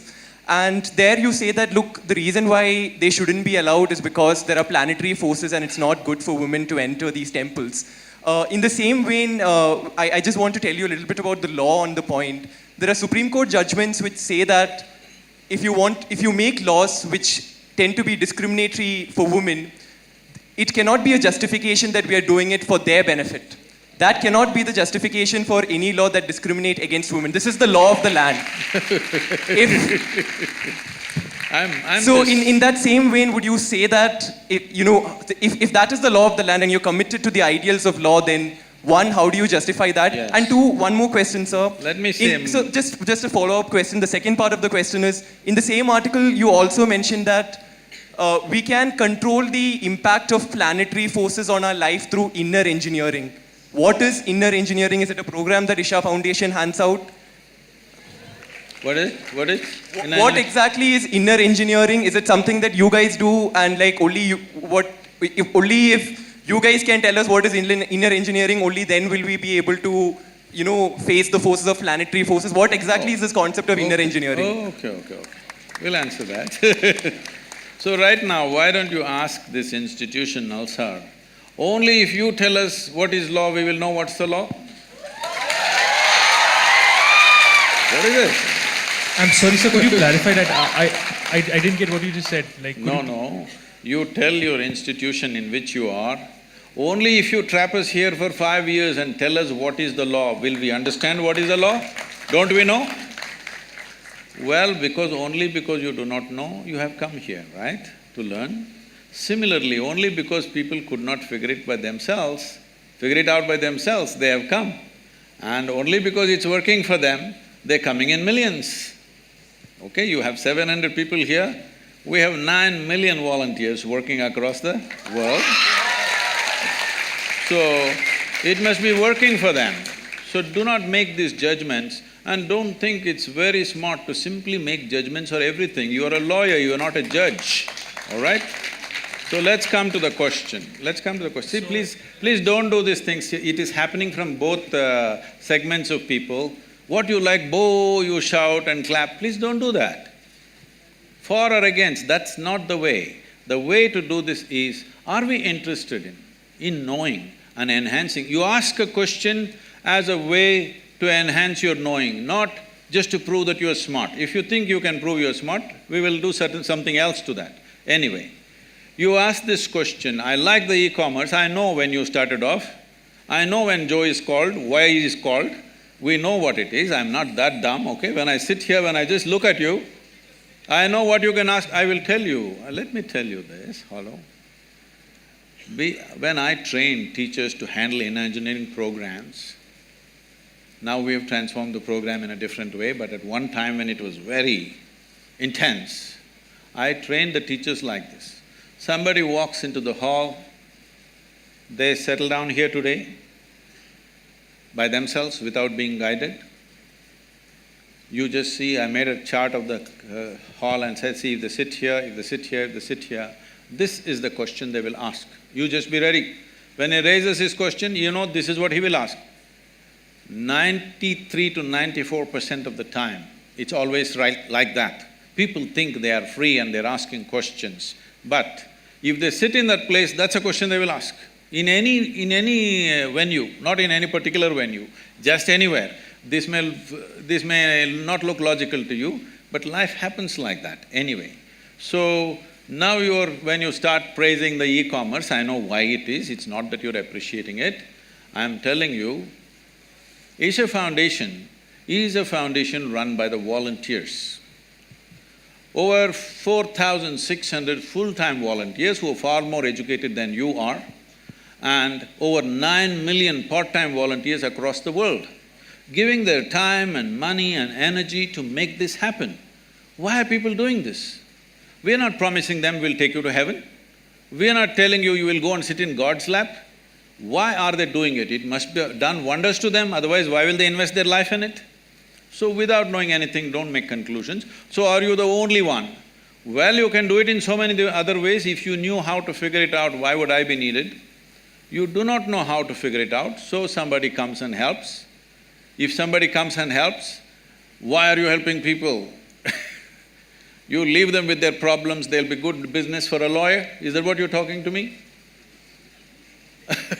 Please don't feed upon people's problems. People have problems. If you have solution, it's good. If you don't have a solution, at least leave them alone. Now, about commerce, we have every day in the yoga center, the minimum meal is around 7,000 people per meal. On the weekends, it's 15 to 20,000. Whoever comes, nobody inquires, who are you, why are you eating here? Whoever comes, they're welcomed and they're fed, all right? And we are running 12 schools in remotest parts of India, which is the same level of education that one would get in a good urban school, and 40% of the children are first generation going to school. Over 9,000 children are sponsored fully for their entire education. And we have medical activity going on across Tamil Nadu in a big way. There are many other aspects which I don't want to go on listing. For all this to happen, it needs a certain financial thing. Now if I come to you with a begging bowl, you will say, why have you come to me with a begging bowl? If I earn my own money, you are saying, why are you earning your own money? What is the problem here? What is the problem? Only thing is, I have not come to you as a client. Is that the only problem you have? I want you to know, the people who are working in the foundation, most of them, some of them are here, they're doctors, engineers, accountants. They have quit top, high-paying jobs in their life and they're serving for free, all right? Thousands of them. And you have something against them, please. It's not about me because I don't do all that work. People are doing all that work, including the website and the commerce. So just for the diversity of opinion, so that, as a moderator, I have to ask people from… Oh, women's rights, yes. About Shani Signapur. See, first of all, you have a misunderstanding that Indian temple is a place of prayer. Indian temple is not a place of prayer. I want you to know this. Different temples were built in different ways for specific purposes. Shani temple is built for occult purposes. Occult means, you know what's occult? What is the Telugu word for occult? What? What is that? What people call as black magic or whatever, you know? There are certain occult practices where if the occult practices are being done, women in state of pregnancy, in menstrual cycles, it could seriously impact their life. So they said women should not go. It was also designed that on a certain day, if the woman is in a certain condition, on a full moon day she can go, other days… These are prescriptions, these are not restrictions. These are prescriptions, these are not discriminations. These are done with a specific intent. Or, now that you're talking about women's rights, why don't you fight for the men's rights? In our temple, the Bhairavi temple that we have, men are not allowed inside the sanctum. Why don't you stand up and fight for that? I will tell you why they're not allowed. That temple is only for the women. Men are not allowed. Why? Is it a discrimination? It is not about discrimination, it is a certain dimension of life. If you go by this crude sense of equality, you will harm the woman immensely. There are millions of temples open to everybody. Suddenly, why discrimination will come in one temple? What are you talking about? This is not a culture which discriminated against women. There are more female deities in this country than male deities. Every village you go, there is an Amman temple, there is a Devi temple. And you think it's discrimination? These are very rudimentary ideas picked up from the West. You have not seen this culture, you have not understood the profoundness with which is run. Unfortunately, because of 15, 20 generations of poverty, we've kind of mixed it up and made a mess out of it. That is a different matter. So, before I move on to another person, and he'll probably be the last person, before I move on to you, are the people there done with that particular question, or is there any further question on that particular issue? For diversity of opinion, I need to choose somebody from here. So, unless you don't have a further point on the same issue, I'll proceed. So, could somebody please give him the mic? Namaskaram, Sadhguru. So yeah, so if Job has a follow-up, then please proceed.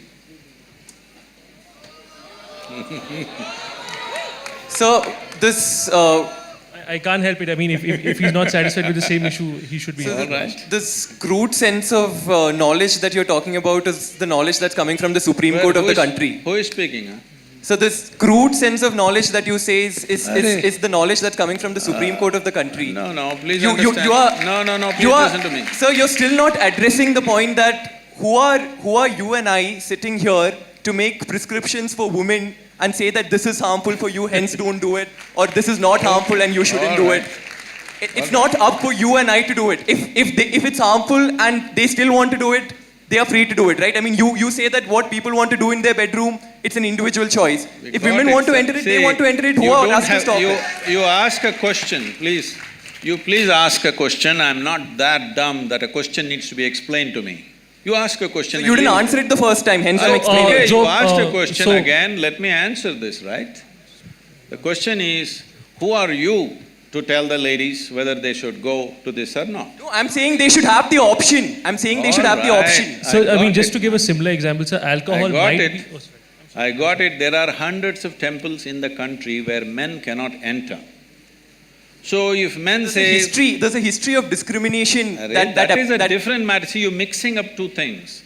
There is unfortunate history of discrimination on all levels. That's a different matter. That has to be settled in a different way.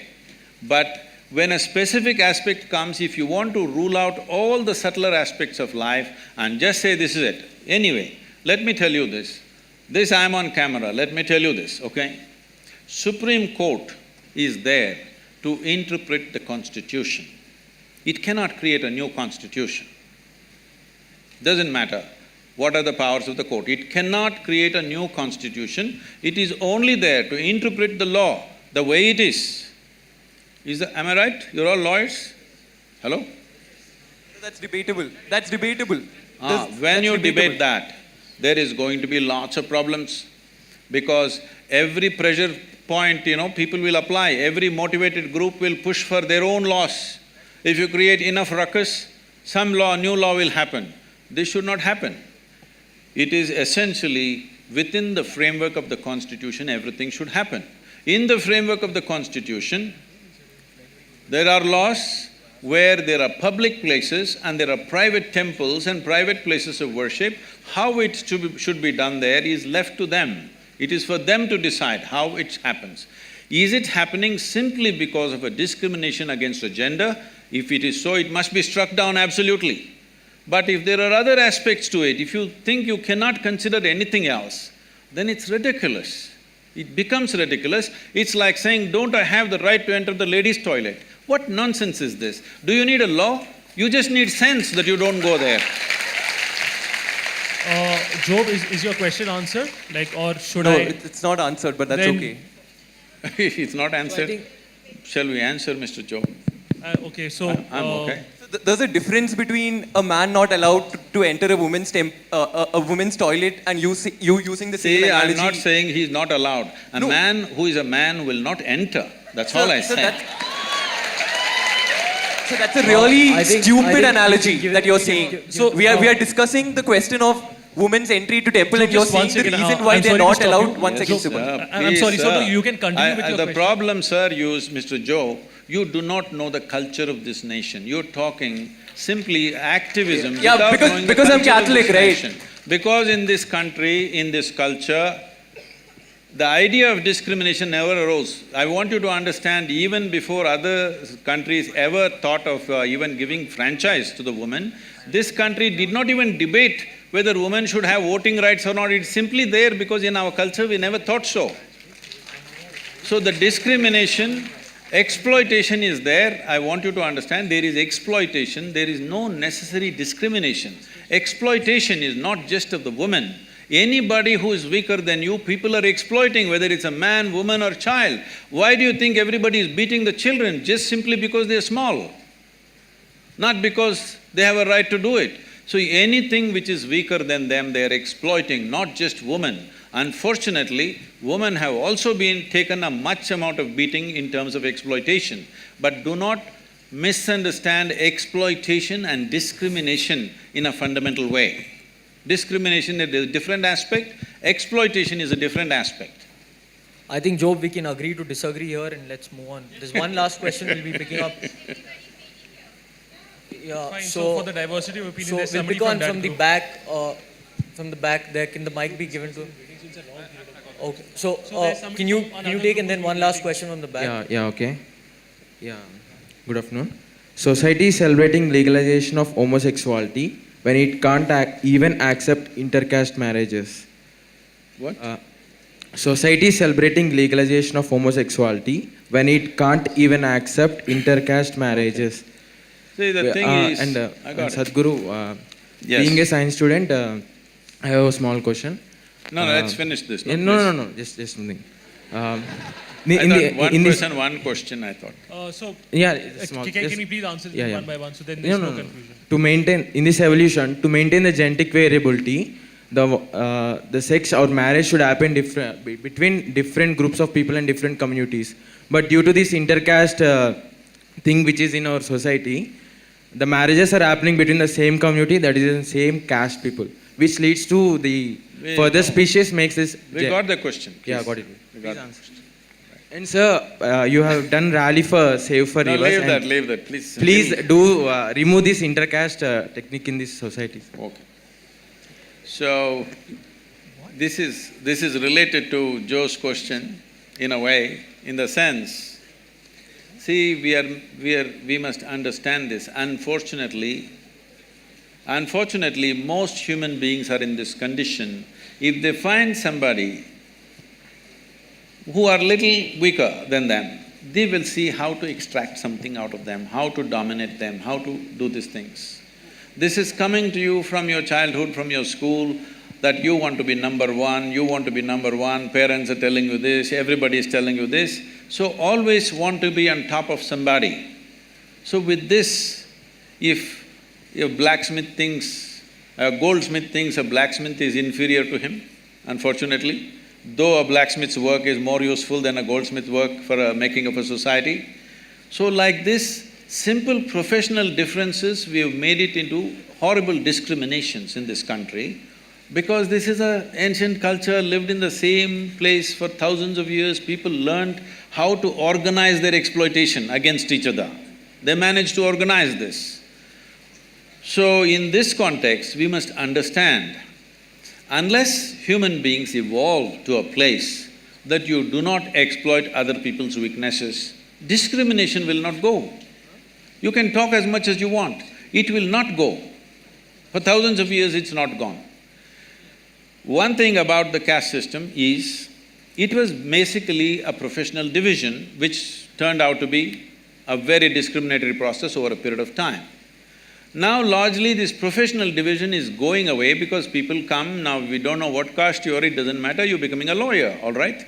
You're not a vakil kind of caste system. You something and you're becoming a lawyer. Somebody can become an engineer. So, this transference of knowledge through family systems are gone, so in that context, caste has become irrelevant. Right now, the caste still exists much more strongly in the rural community than in the urban community because that is the only social security most people have. Something goes wrong with my life, I can only go back to my caste people. If I go to somebody, they're not going to help me. So this is unfortunately the social security system that they have, which is exploited again in so many different ways. Unless we develop a universal social security system in this country that every human being has a net to fall back on, caste will not go. Once the universal social security comes, you will see caste will naturally die a death. You don't even have to fight it, it'll just go away. Once this social security is there for the human being, the reason why it's gone in educated and well-to-do people is because they have their own security. They don't have to go back to their caste. But the poorer people in rural India, for them the only security is their caste, their clan. You can only go back to your mama or your somebody else or whatever else, you can't go to a strange person and ask for help. So we have to make the society where every human being feels secure in the country. Only then you can remove this, otherwise you cannot remove. People are thinking this is just based on discrimination. No, discrimination is coming because wherever somebody is weaker, somebody is exploiting them. This is not caste, this is not gender, wherever, whoever they can get, they will exploit, all right? Why women and children take the beating is because they're little physically weaker. That's the only reason. Not because they're against the women or against the children, simply because we have still not evolved out of this, that we will treat the strong and the weak the same way. This has not come into us. This will not come because you fight something. This has to come by evolving the society, by evolving individual human beings, otherwise it will not happen.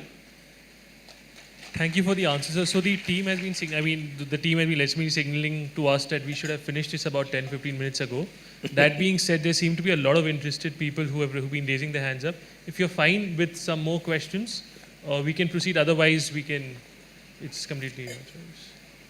If you're okay, I'm okay, sir. You are the boss today. No, so sir, it's your decision. No, you are the moderator. They have been signaling. If you to say us answer the questions, I will. If you say please leave, I will leave. What we can do is we can take 3 final questions and then… So I mean, from all 3 sides, like… Can the mic be passed on to the back rows there? Hello? The back rows there. I will pass the it left. on once I'm done with my question. Where's the mic? Please speak now. Once you have the microphone, please ask Hi. the question. Hello, Sadhguru. I'm Shrikari and I'm running an NGO for underprivileged children right now. And I've sort of decided for myself that this is what I want to dedicate my life for, which is serving the society.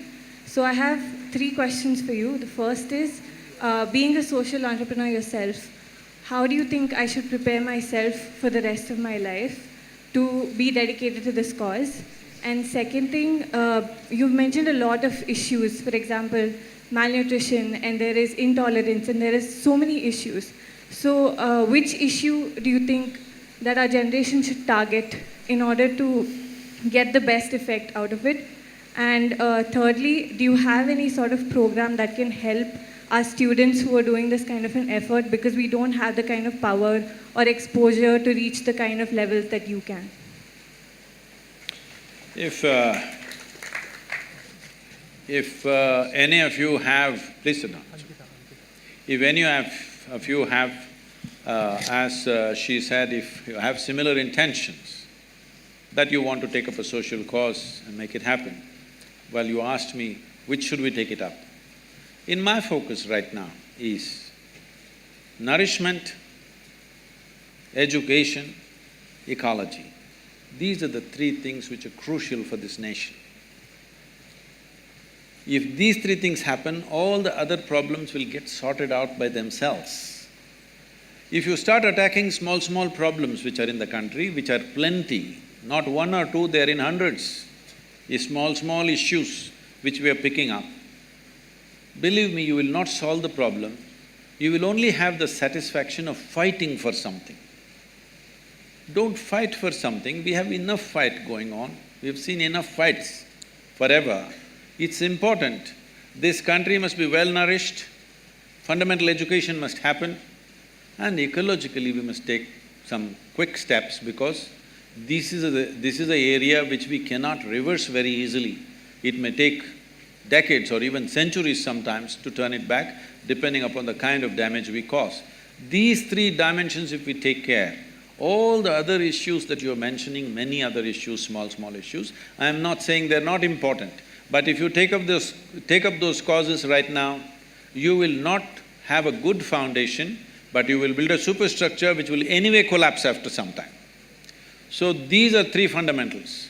If anybody who has such intentions, if you want, you come to us free of cost, we will train you for 1 or 2 or 3 months. Right now, we are… somebody mentioned Rally for Rivers, we are training hundreds of youth for over 6 months about the ecological aspect, how they can take it up in their own area, full depth and dimension of the problem, and how they should handle it, how they should deal with the governments, how they should deal with the people and the situation on the ground, how to manage this like this. So for these 3 aspects, if you're taking up nourishment or education or ecology, we can train you. Above all, if you're going into social activity, I've seen so many people, particularly Indians who are settled in United States, after working there for 10–15 years, when they've made a certain amount of money, quite a few of them get this urge, they want to come back to their village and do something. I'm telling you, almost 90% of them return absolutely frustrated, not able to doing anything, and lost their money, lost their job, this kind of situation. Simply because India is a complex thing to deal with. One has to be in a certain state of… First thing is to understand, another thing is how you are. If you are the kind who are going to get freaked and disturbed by everything happening negatively around you, then you should not get into it, because they're going to freak the hell out of you on a daily basis. It doesn't matter how much work you do, you will only face abuse and accusations, and people will file cases against you, they will protest against you, all kinds of things. So it's very important you make yourself in such a way, what you want in your life, what you want to create, in which way you want to make a difference, that is more important than everything else. Every day volunteers who are working for us come up to me and say, Sadhguru, I can't work with this person is horrible, I can't do this. So I tell them, see, in this world, this is how people are. Like this, like that, like that, like that, this is how they are. If you think what you're doing is of such importance, you work with these people. If you want to work with ideal people, go to heaven and today. Yes. So you will have to work with all sorts of people, otherwise you can't do this. Yeah, so the individual in the red t-shirt is been asked since some time, then we will move to the right. That will be the last one, the one over here will be the last one. So, Sadhguru, we have two questions. One at a time, I'm a simple guy. Yeah, so first I'll ask and then one more. So firstly, you said that from your years of practice and looking at people, you can just look at somebody and tell their past, present and future. Now we'd really appreciate it if you could look at me and tell my past and present. Anything.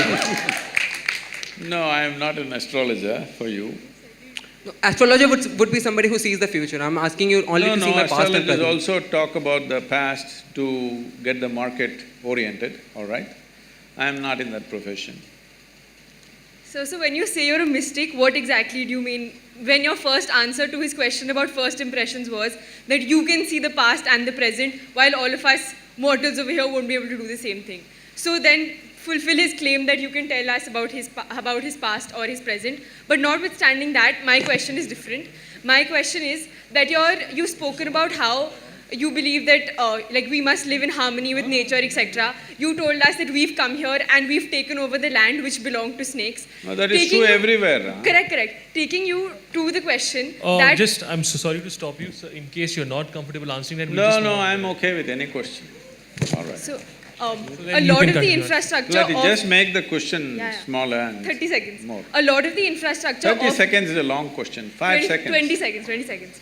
A lot of the infrastructure of the Isha Foundation has been built on elephant corridors, really? Something which both the National Green Tribunal as well as the High Courts have admitted to without the requisite permissions. We tell you this goes against rule of law which you stand for, this goes against living in harmony with species, both of which you've spoken right here at NALSAR. So if you could clarify regarding that. Okay. There is a fan following for that also. So right now, all of you, those of you who are clapping and screaming, listen to me. You also, ma'am. What's your name? Huh? Sanchita? Ankita. Okay. Now we'll do one thing. I don't know what authority you have to say it's an elephant corridor. Listen, let me finish. The State Forest Department clearly has submitted to the High Court that this is not an elephant corridor. The Wildlife Trust of India has given a clear directive to the NGT that it's not an elephant corridor. The World Wildlife Fund says it's not an elephant corridor. But you say it's an elephant corridor. I don't know what's your relationship with the elephants. Okay? If you do not understand, right now we put up the map published by the Wildlife Trust of India as to which are the elephant corridors and which are not.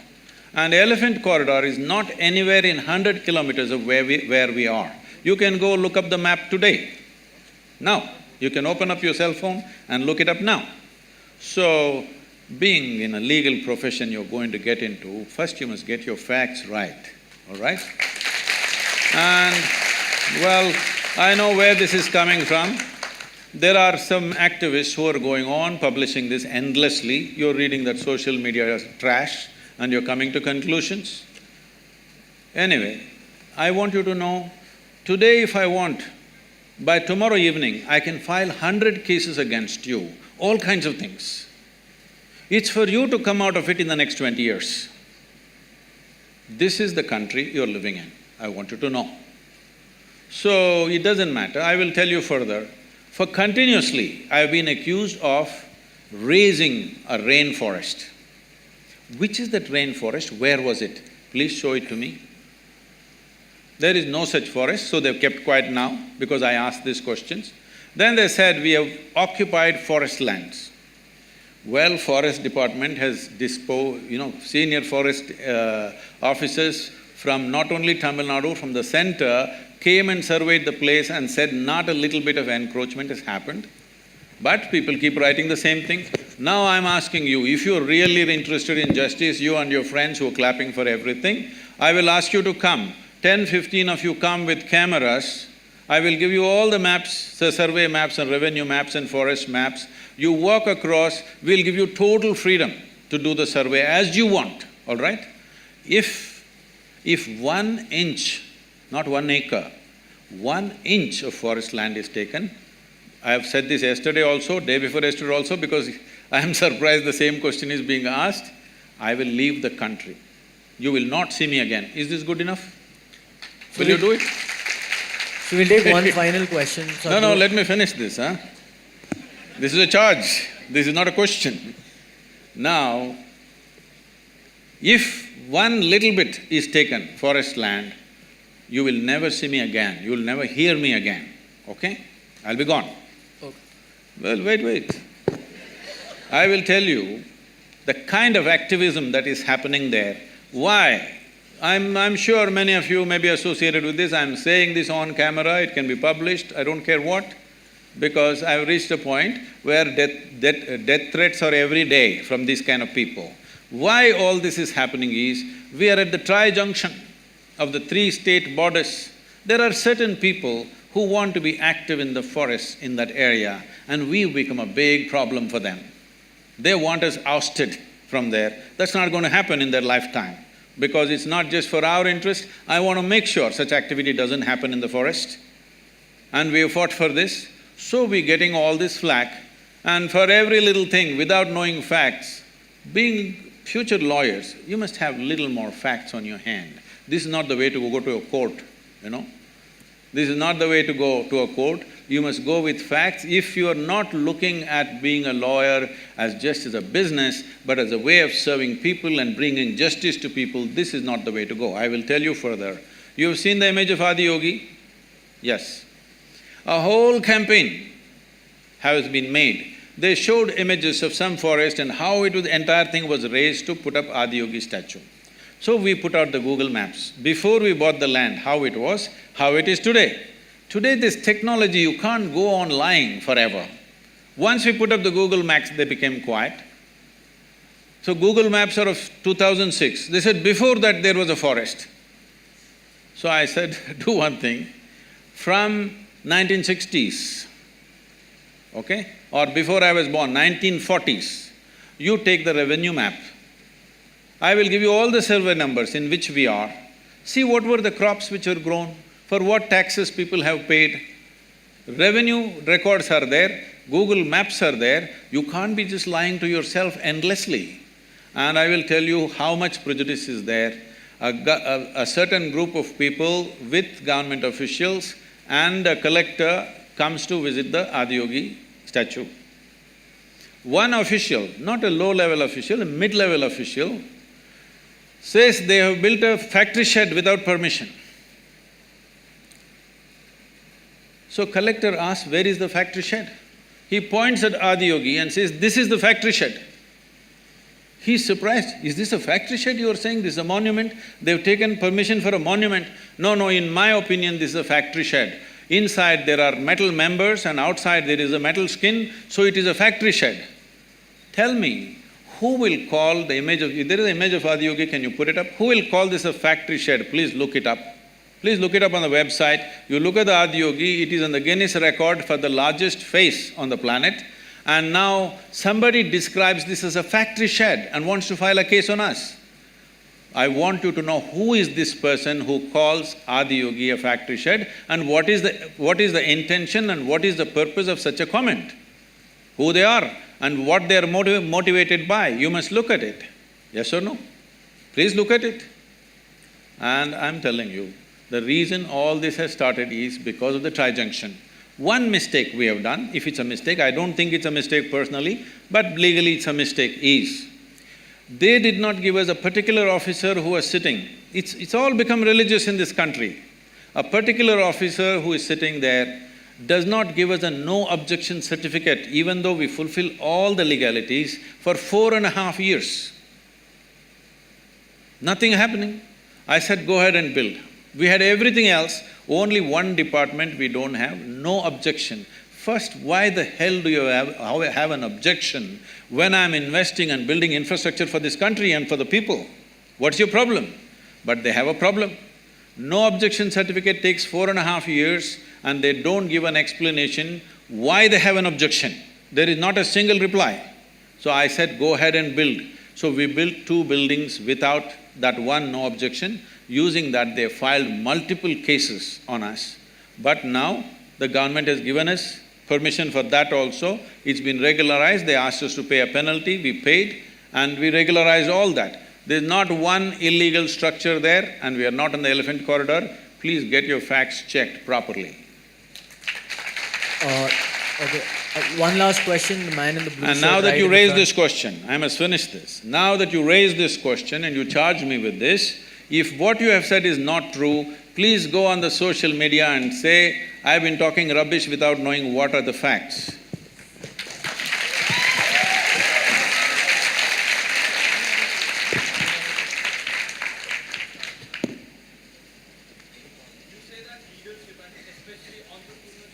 Yeah, it's not working. Give us… Mike. give the… Is it… You say that leadership and especially entrepreneurship and enterprises is very much needed for the growth of this nation. So how important is it for the youth or a young individual to be a leader and having a bigger vision which is beyond just their own survival but which includes larger well-being and growth of humanity? And if someone takes such responsibility, how a person having such a vision make himself capable and competent and clear? Thank you. See, in the development of a nation, today we have reached a point in the world where it is not the military prowess of a country, nor is it the political circus that goes on in a country, nor it is the activism and stuff that goes on in the country which decides the well-being of a nation. It is the success of the businesses which will determine the well-being of a nation, because we have decided to go market economy. Is it the best way to do things? I personally may not think so, but that's not the point. We've decided to go that way, we have to make it a success. That's all there is left to us. Every day we can't be rethinking which system to take on. We have to make it a success because we've chosen to be there. Now, for me to become a business leader or a social leader, what is it that I have to equip myself with? Well, that now famous inner engineering, that's the first thing you must do, because if you are not equipped to handle various uncertainties in life, if outside situations are going to determine what happens within you, then you should not enter into that kind of ventures because life will freak the hell out of you. You must choose a safe job. If you are the kind who is going to be impacted by what's happening around you, then it is going to be very difficult for you to handle those kind of situations. So first thing in everybody's life, no matter what you're planning to do, in everybody's life, first thing is to enhance this life, then to act in the world. If you act in the world before you enhance this life, you will see, if you succeed, you will suffer, if you fail, you will suffer. Very important that you bring yourself to a state that your peacefulness, your joyfulness, the pleasantness of who you are is not determined by somebody else or something else.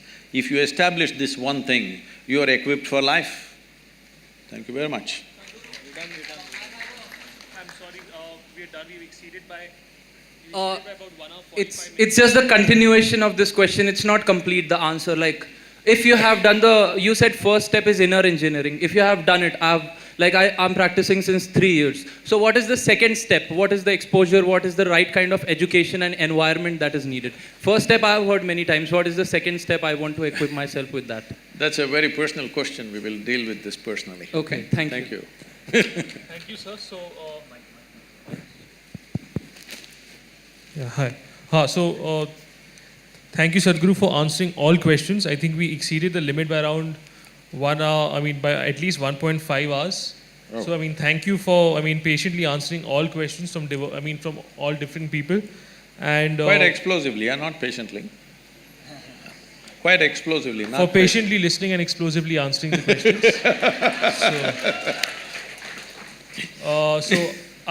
I hope the people in the audience, experience an insightful lecture or an insightful conversation.